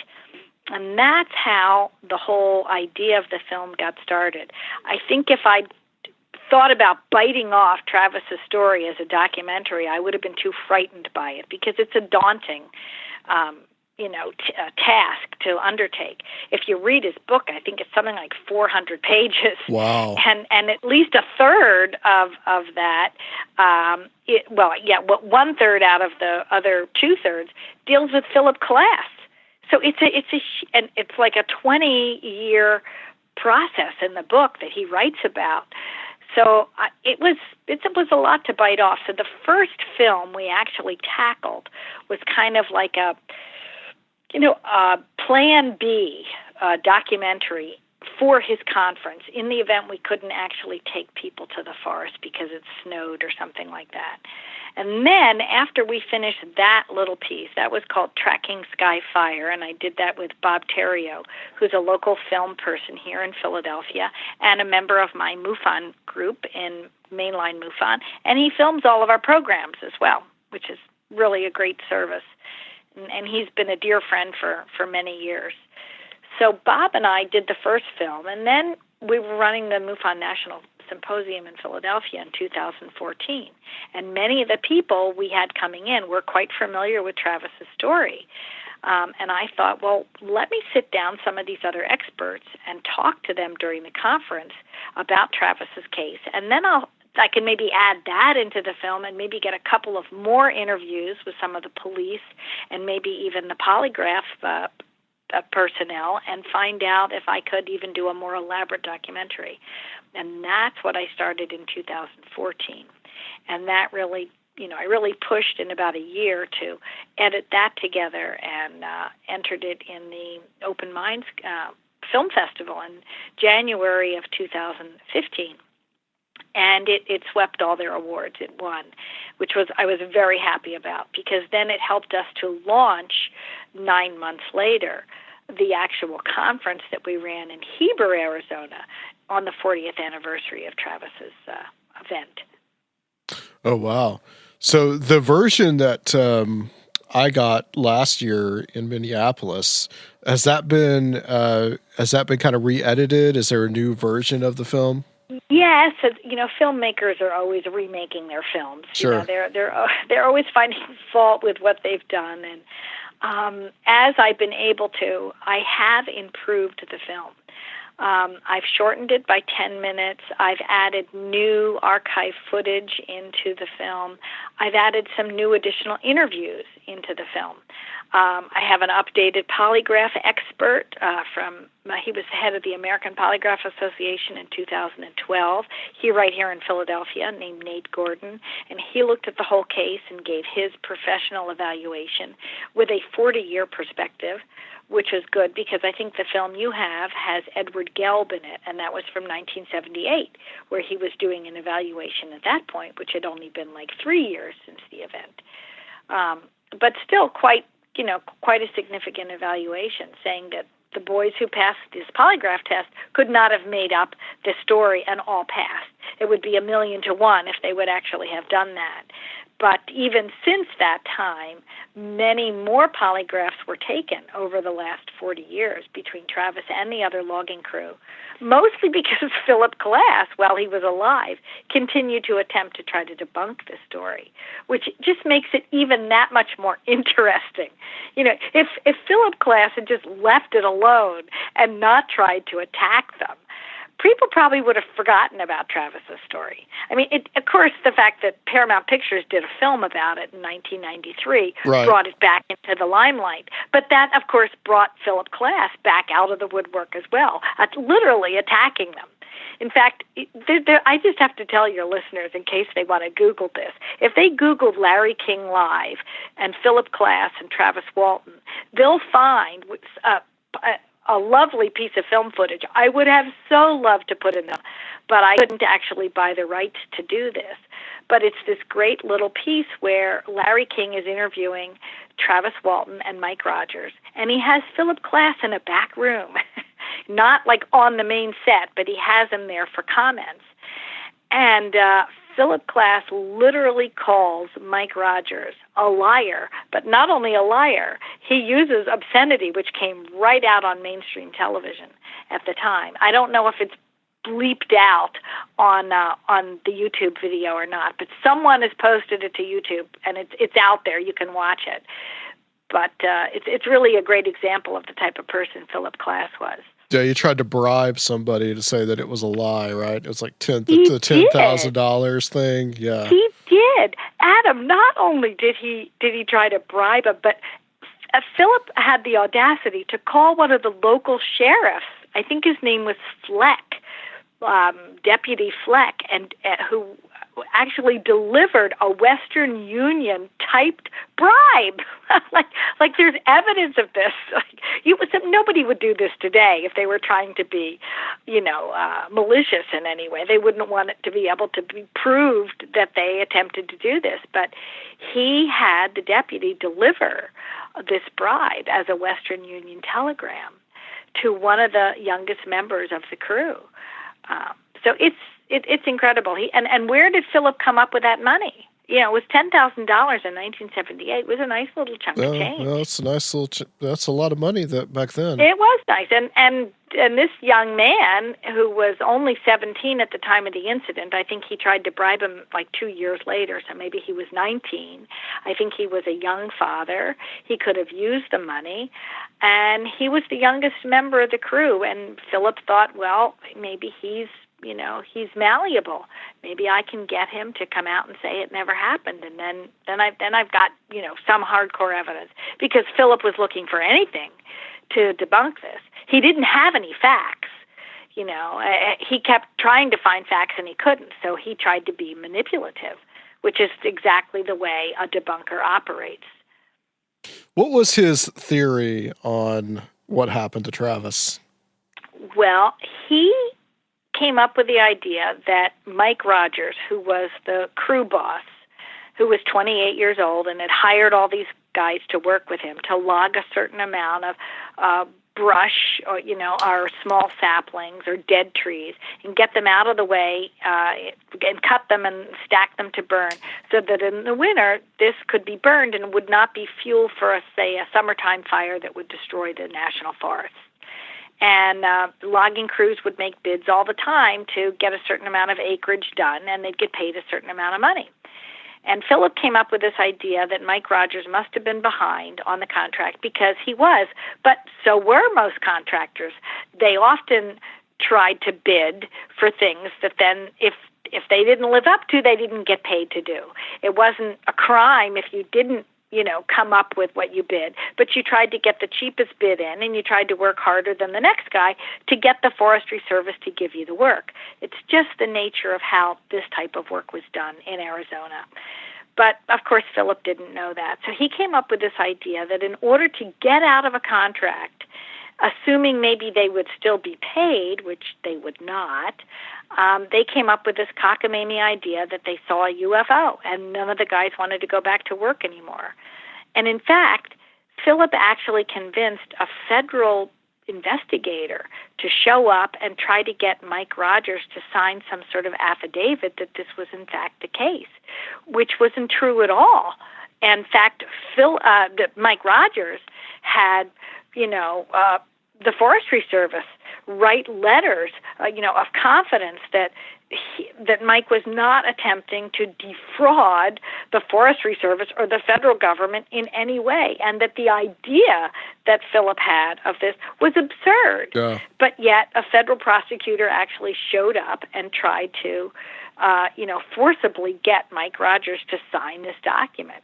He went to extremes to find any type of flaw or fault with any part of their story. And unfortunately, he really never did, and it kind of stands the test of time. He even challenged them to additional lie detection tests that he wanted them to take. And of course, the boys were savvy to what he was attempting to do. He was attempting to probably bribe a polygrapher to make them all say that they were lying. And then he'd have his own polygraph test that he could put up. But the boys didn't fall for it. The boys said, we'll take a polygraph test, but it has to be a mutually agreed, independent polygraph person that, is mutually picked, and it has to be evaluated by a number of polygraph experts. They wanted to make sure it was an official thing. And Philip wouldn't agree to that, so they ended up never really doing additional polygraphs that Phil wanted them to do. Yeah, this would have been the second polygraph test that they all took, because they took it during the time that Travis was gone. Yeah, right, back in 75. That's right. And then when Travis returned, a number of months later after he returned, he took a number of polygraphs, both he and the crew and his brother and his family. I mean, and some of the other people involved in the police department. I mean, it was ridiculous, the number of people that underwent polygraphs trying to create confirmation. Even if you go back and read the local newspaper articles, which the local paper there in Snowflake, I think it's called the Tribune. I don't think it's called the Snowflake Tribune. I think it's called the Herald Tribune. A guy by the name of Badger. I think it's Matthew Badger. He was 11 years old at the time, and his dad ran the newspaper, and now he runs the newspaper. So I went and visited him in the process of getting newspaper articles for the film. And he collected all of the articles over 35 years that his paper had written about the Travis Walton story. And when you read those articles, you can see that there was even doubt within the community as to all the events and how they transpired and what took place, just because this was a Mormon town, and this was a difficult story to kind of digest. And the boys themselves were even ridiculed by people in their own community. So when you read these stories where it says alleged, UFO, and these boys claimed this happened, there's always like this undercurrent of doubt. And even the police, we're trying to make sense of it because it just didn't make sense. How does somebody go missing for 5 days and then come back? Right. It's just, it's actually interesting too. Another thing we uncovered, actually, I didn't uncover it, but Tracy Torme did when he was making the 1993 Paramount film.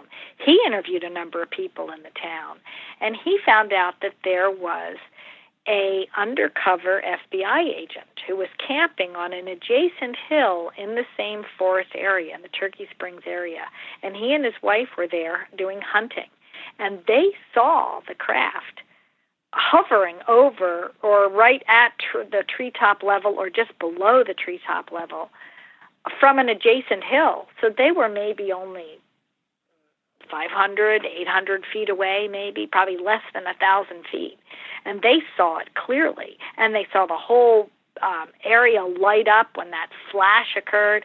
They couldn't see the details through the trees of the truck or of Travis, or they couldn't see any details of Travis being picked up by any kind of craft.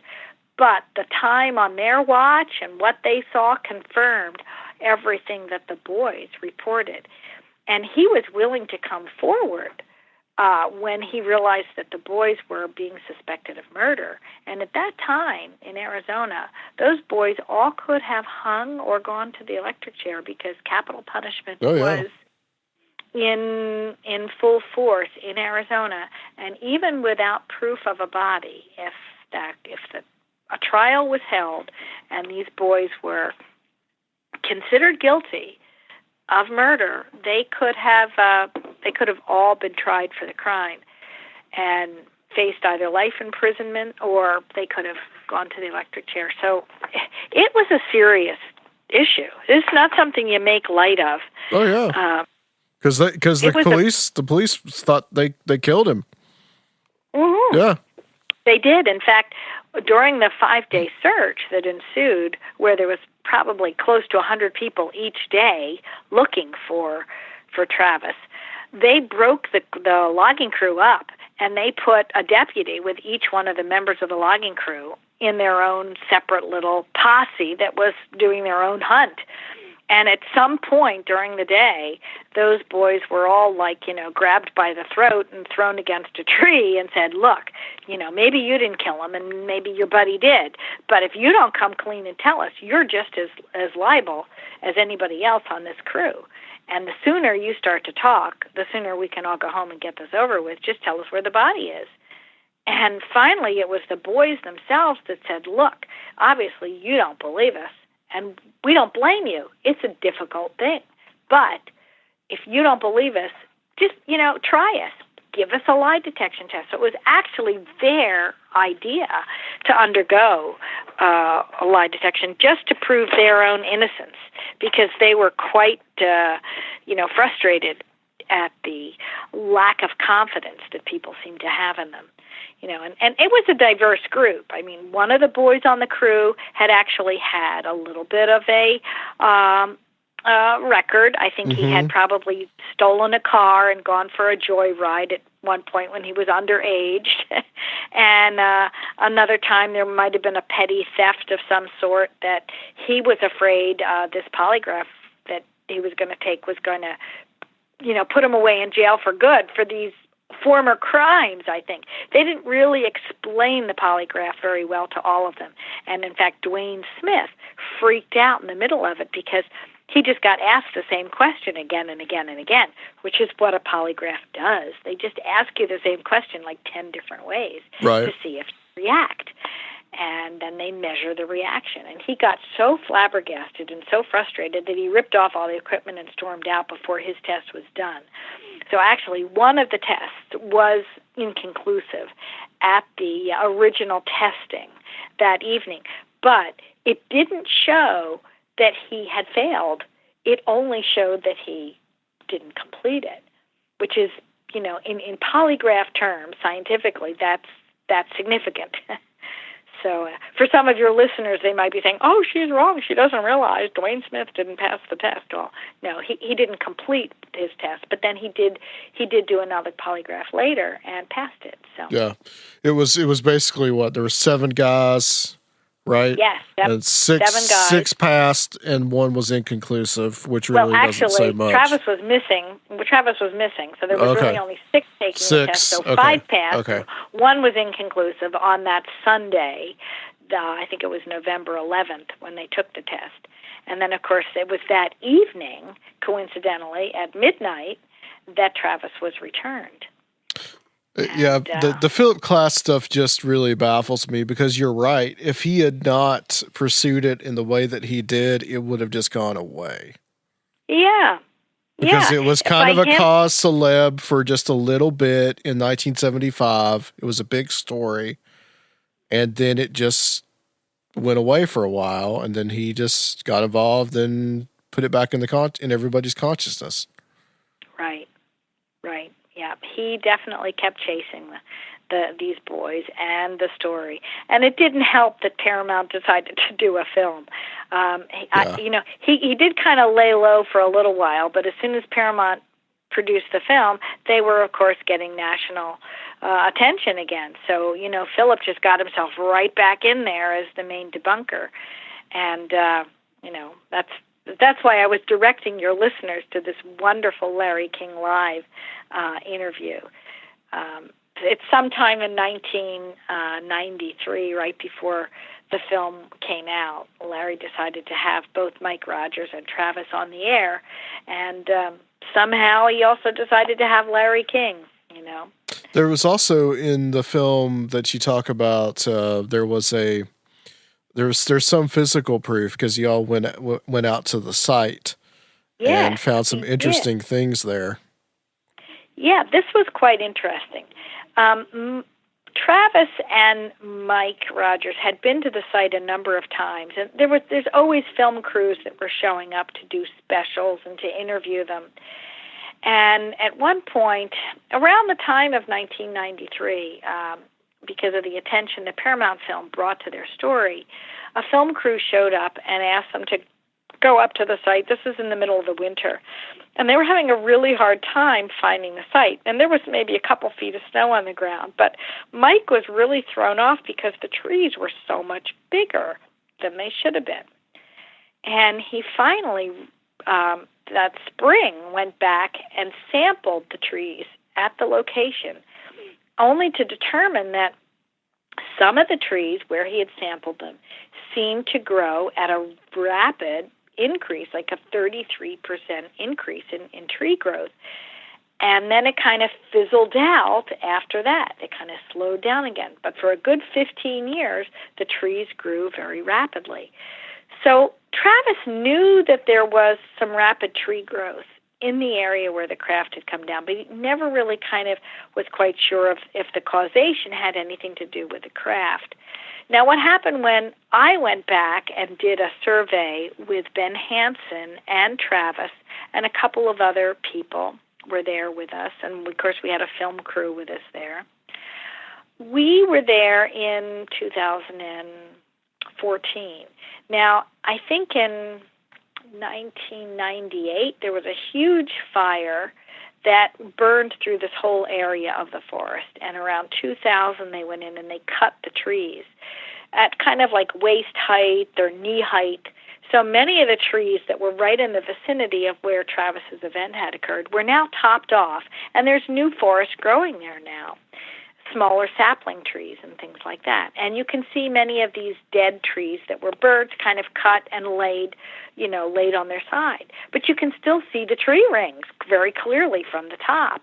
And what we determined in 2014 is not only was there rapid tree growth immediately in this sort of circular circumference in all the trees that had been standing at that time, sort of in a circle, but that the rapid tree growth was unique in each tree, and it was facing exactly where the craft was.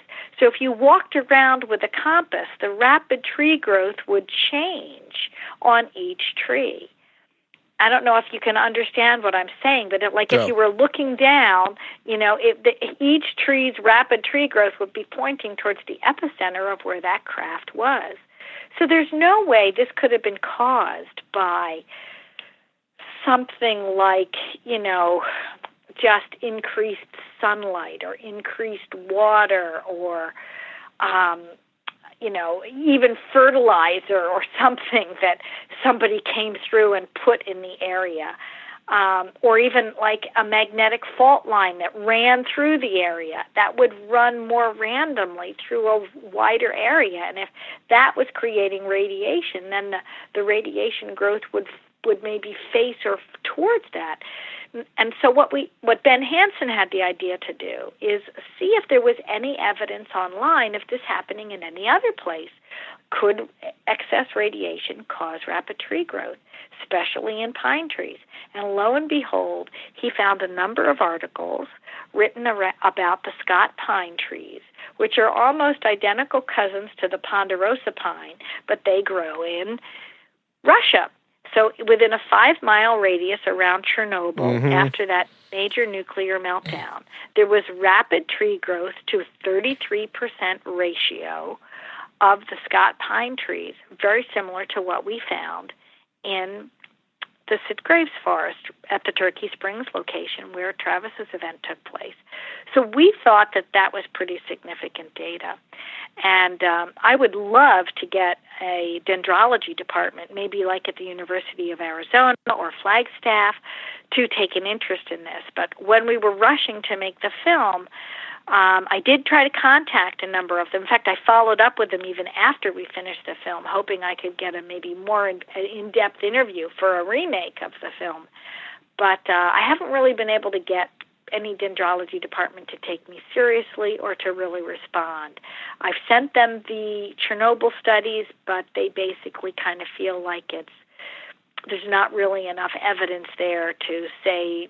And I'm sure also, this story happened in Arizona and it was debunked in the media. So why would a major university want to touch an issue that could bring them,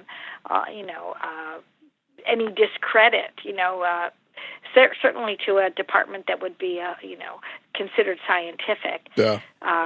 I think it would take a lot of money and a lot of convincing to really get someone to want to take it seriously and do an in-depth study. But I bet the evidence is there. But it's fading. I mean, these trees now, many of them have been cut. They're lying. They're rotting. Right. It's been a while. It's been a long time. Yeah. Yeah, it's been probably at least 15 years or 18 years since they've been cut now, and they're rotting. So, the evidence is disappearing quickly. Well, it's interesting because that when you had that part in your documentary, I remember hearing somewhere, I think it was another documentary about radiation, about the effects of it. And they actually talked about that, the accelerated tree growth.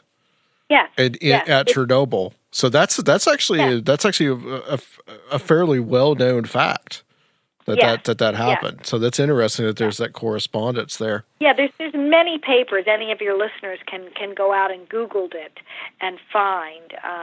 Even in other cases where there's known radiation or radiation leaks, it causes rapid growth. And it's partly the way the tree deals with the radiation. It tries to throw off extra wood pulp, at faster rate. I think it's probably like a protective mechanism. But it's just the way the tree, reacts. And it usually happens for about 15 years after a major radiation exposure. But what we found fascinating is it only happened on one side of these trees in the of course, the Arizona Sitgraves, Turkey Springs area, because the radiation didn't completely surround the tree as it did in Chernobyl. In Arizona, it was just this huge blast in this one particular area. Yeah. It's very interesting. It is fascinating. How has it been received? How's the documentary been received?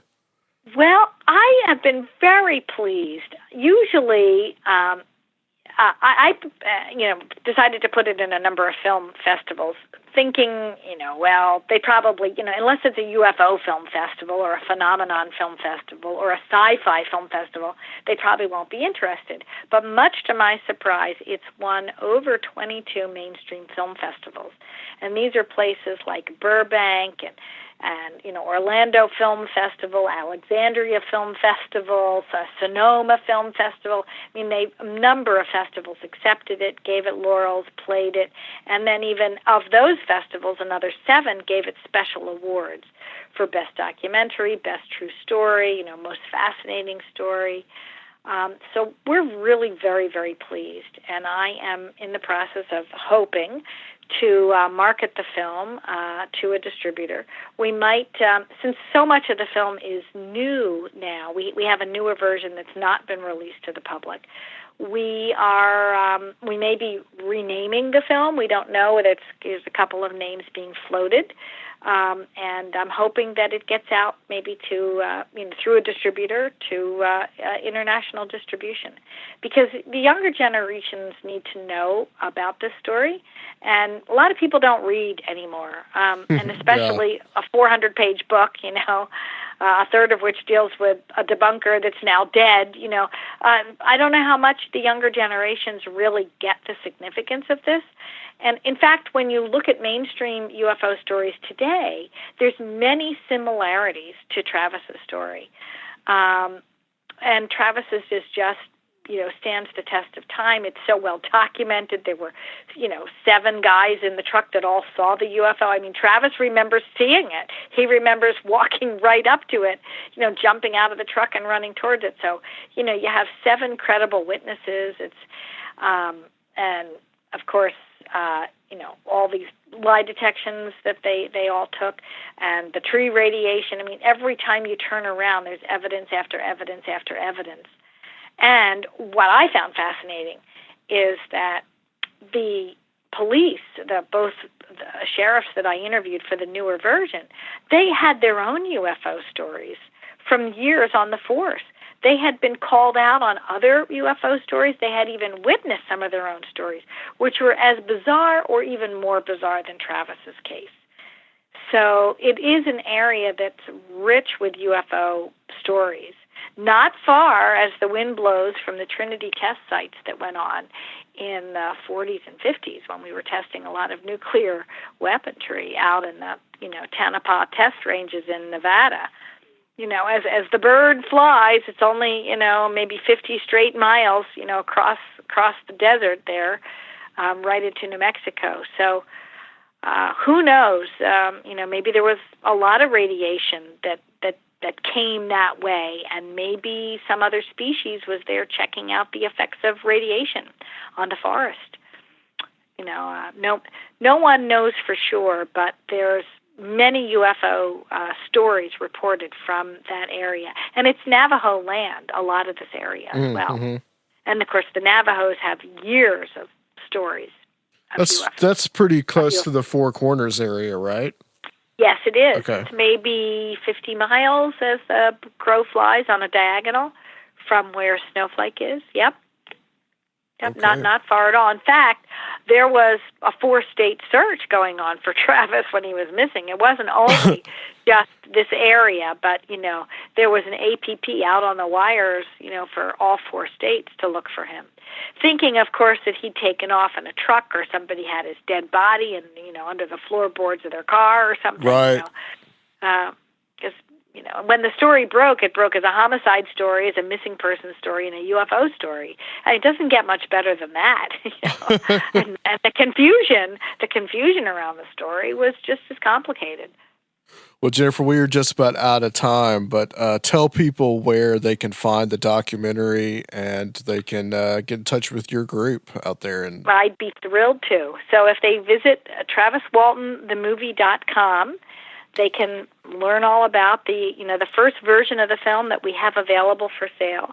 And I tell people this one's going to become a collector's item because it's got some contentious footage in it that we were allowed to use in this version of the documentary, but we were not allowed to sell to a network. So it's some very special footage from 1978 that we were able to use in the first version, and so that's available for as a home use DVD, and that's the version we have online. So TravisWaltonTheMovie.com, and Travis continues to speak as well. TravisWalton.com is another place where you can buy the film and see his schedule, and I encourage any of your listeners to try to, get to hear him speak sometime and get to meet him. He's really a very, very special man, and it was a real honor to work with him and make this film. Excellent. Thank you so much, Jennifer, for coming on. Thank you, Adam. It's really a pleasure. Your MUFON group is Mainline MUFON. Right? Yep, mainlinemufon.com. So anyone listening in the Philadelphia area, they're always welcome to come. We get people that come from all over, even West Virginia and down from New York and up from Delaware, and we get quite a group. And Tennessee. You had somebody from Tennessee. And Tennessee, that's right. That's right. All right, Jennifer, stay on the line for us. Guys, we're going to close out this section on Conspiranormal.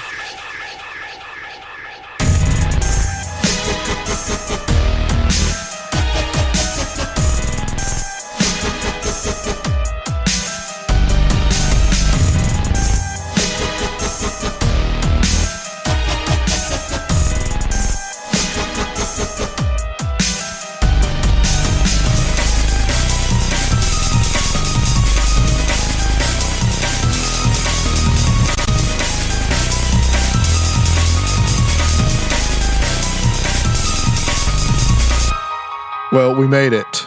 Oh, my God. And right now we don't have to deal with Skype or Comcast or any I hate technology parties. So much. I wish I could build a rig that would do a podcast that was made out of like 2x4s and bolts and like wire and just something that I could just like be like, okay, I see what the problem is.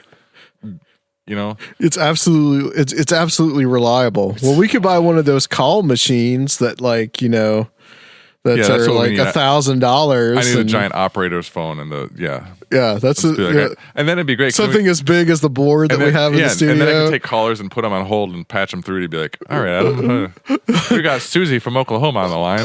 That would be awesome to do that. That would be. So we got to figure out how to do conference calls on Skype because apparently on the new version of Skype. Yeah, you just got forced because you have Microsoft 10 on your computer Yeah. to update Skype. Like they literally put an update in on Sunday, 2 days ago. We're Yeah, I tried recording to this on open it. It December didn't 5th. work, so we restarted the computer. I tried to open it again and it said installing Skype. I was like, it was already And installed. you have no choice because we are God and you are Yeah. not. Not would you like to update to the newest version? No, I'm doing something important, Skype, but thank you for asking. No, Yeah. just hijack my computer. We're only having Travis Walton on the show. Sorry. I mean, thanks, Skype. Which was awesome, by the way. It was good. Yeah. that My was- favorite new phrase ever is cave aliens. Yeah. Cave aliens. I'm going to rename my band Cave Aliens. Well, I really wanted to kind of focus on a little bit more, just like not just on the incident itself, which I feel like, he's talked about that a million Right, times. yeah, He's we all know probably the sick of story. it, he's got it all memorized, but it's like I wanted to talk a little bit about like what happened after, like how did that affect you? Like how, and I feel like, we got that out of him. Oh, yeah, You know, totally. what else has happened to you since then? And that was really, I think, a really good, enlightening interview. And Jennifer was great too, talking to her about, and she filled in a little bit more of the details from her perspective as well. So really happy all the way around about it. Technical issues notwithstanding, I think that we, Right. I think that we got through it, and we got some bugs that we got to work out, but that's the name of the game. That's how it goes. So. Anything else you want to add or say, or any thoughts about this? Or No, I just want to thank everyone and remind you about our Patreon real quick at www.patreon.com/conspiranormal, yeah, where you can help support the show because it does cost us a lot of time and a lot of money, and it's really a labor of love. And there's several tiers you can sign up for. We've got a lot of bonus episodes on there, other bonus content. And if you don't want to subscribe to anything, you can give us a one-time donation through our website at conspiranormal.com. And if you don't want to spend money, but you still want to help us out, you can just give us a nice 5-star iTunes review or Stitcher or wherever you listen. thank you, Rob. That was really good. Thank you. We've been practicing that in have front of the mirror. On the way to work, mostly. It's like unique New York. Yeah, unique New York. Do you do like little warm up exercises? He sells seashells. Yeah. All right, next time, guys, we're going to have on Michael Hughes. He's returning to the show. We're going to talk about like kind of a controversial subject, but just how there's like a lot of right wing ideas, kind of like in the paranormal world right now, and in some of other conspiracy shows that are out there. And I just kind of want to get his thoughts on this. He's one of the guys that's doing the whole bind Trump witch thing that's going on. I don't quite understand that, but that is what it is. So we'll get an update from him on that, and then we're going to pretty much end the year out with Dr. Future's Nice. glorious return to Conspiranormal. So, guys, thank you for listening, and we'll be back next time on Conspiranormal. Let's go drink some squirt.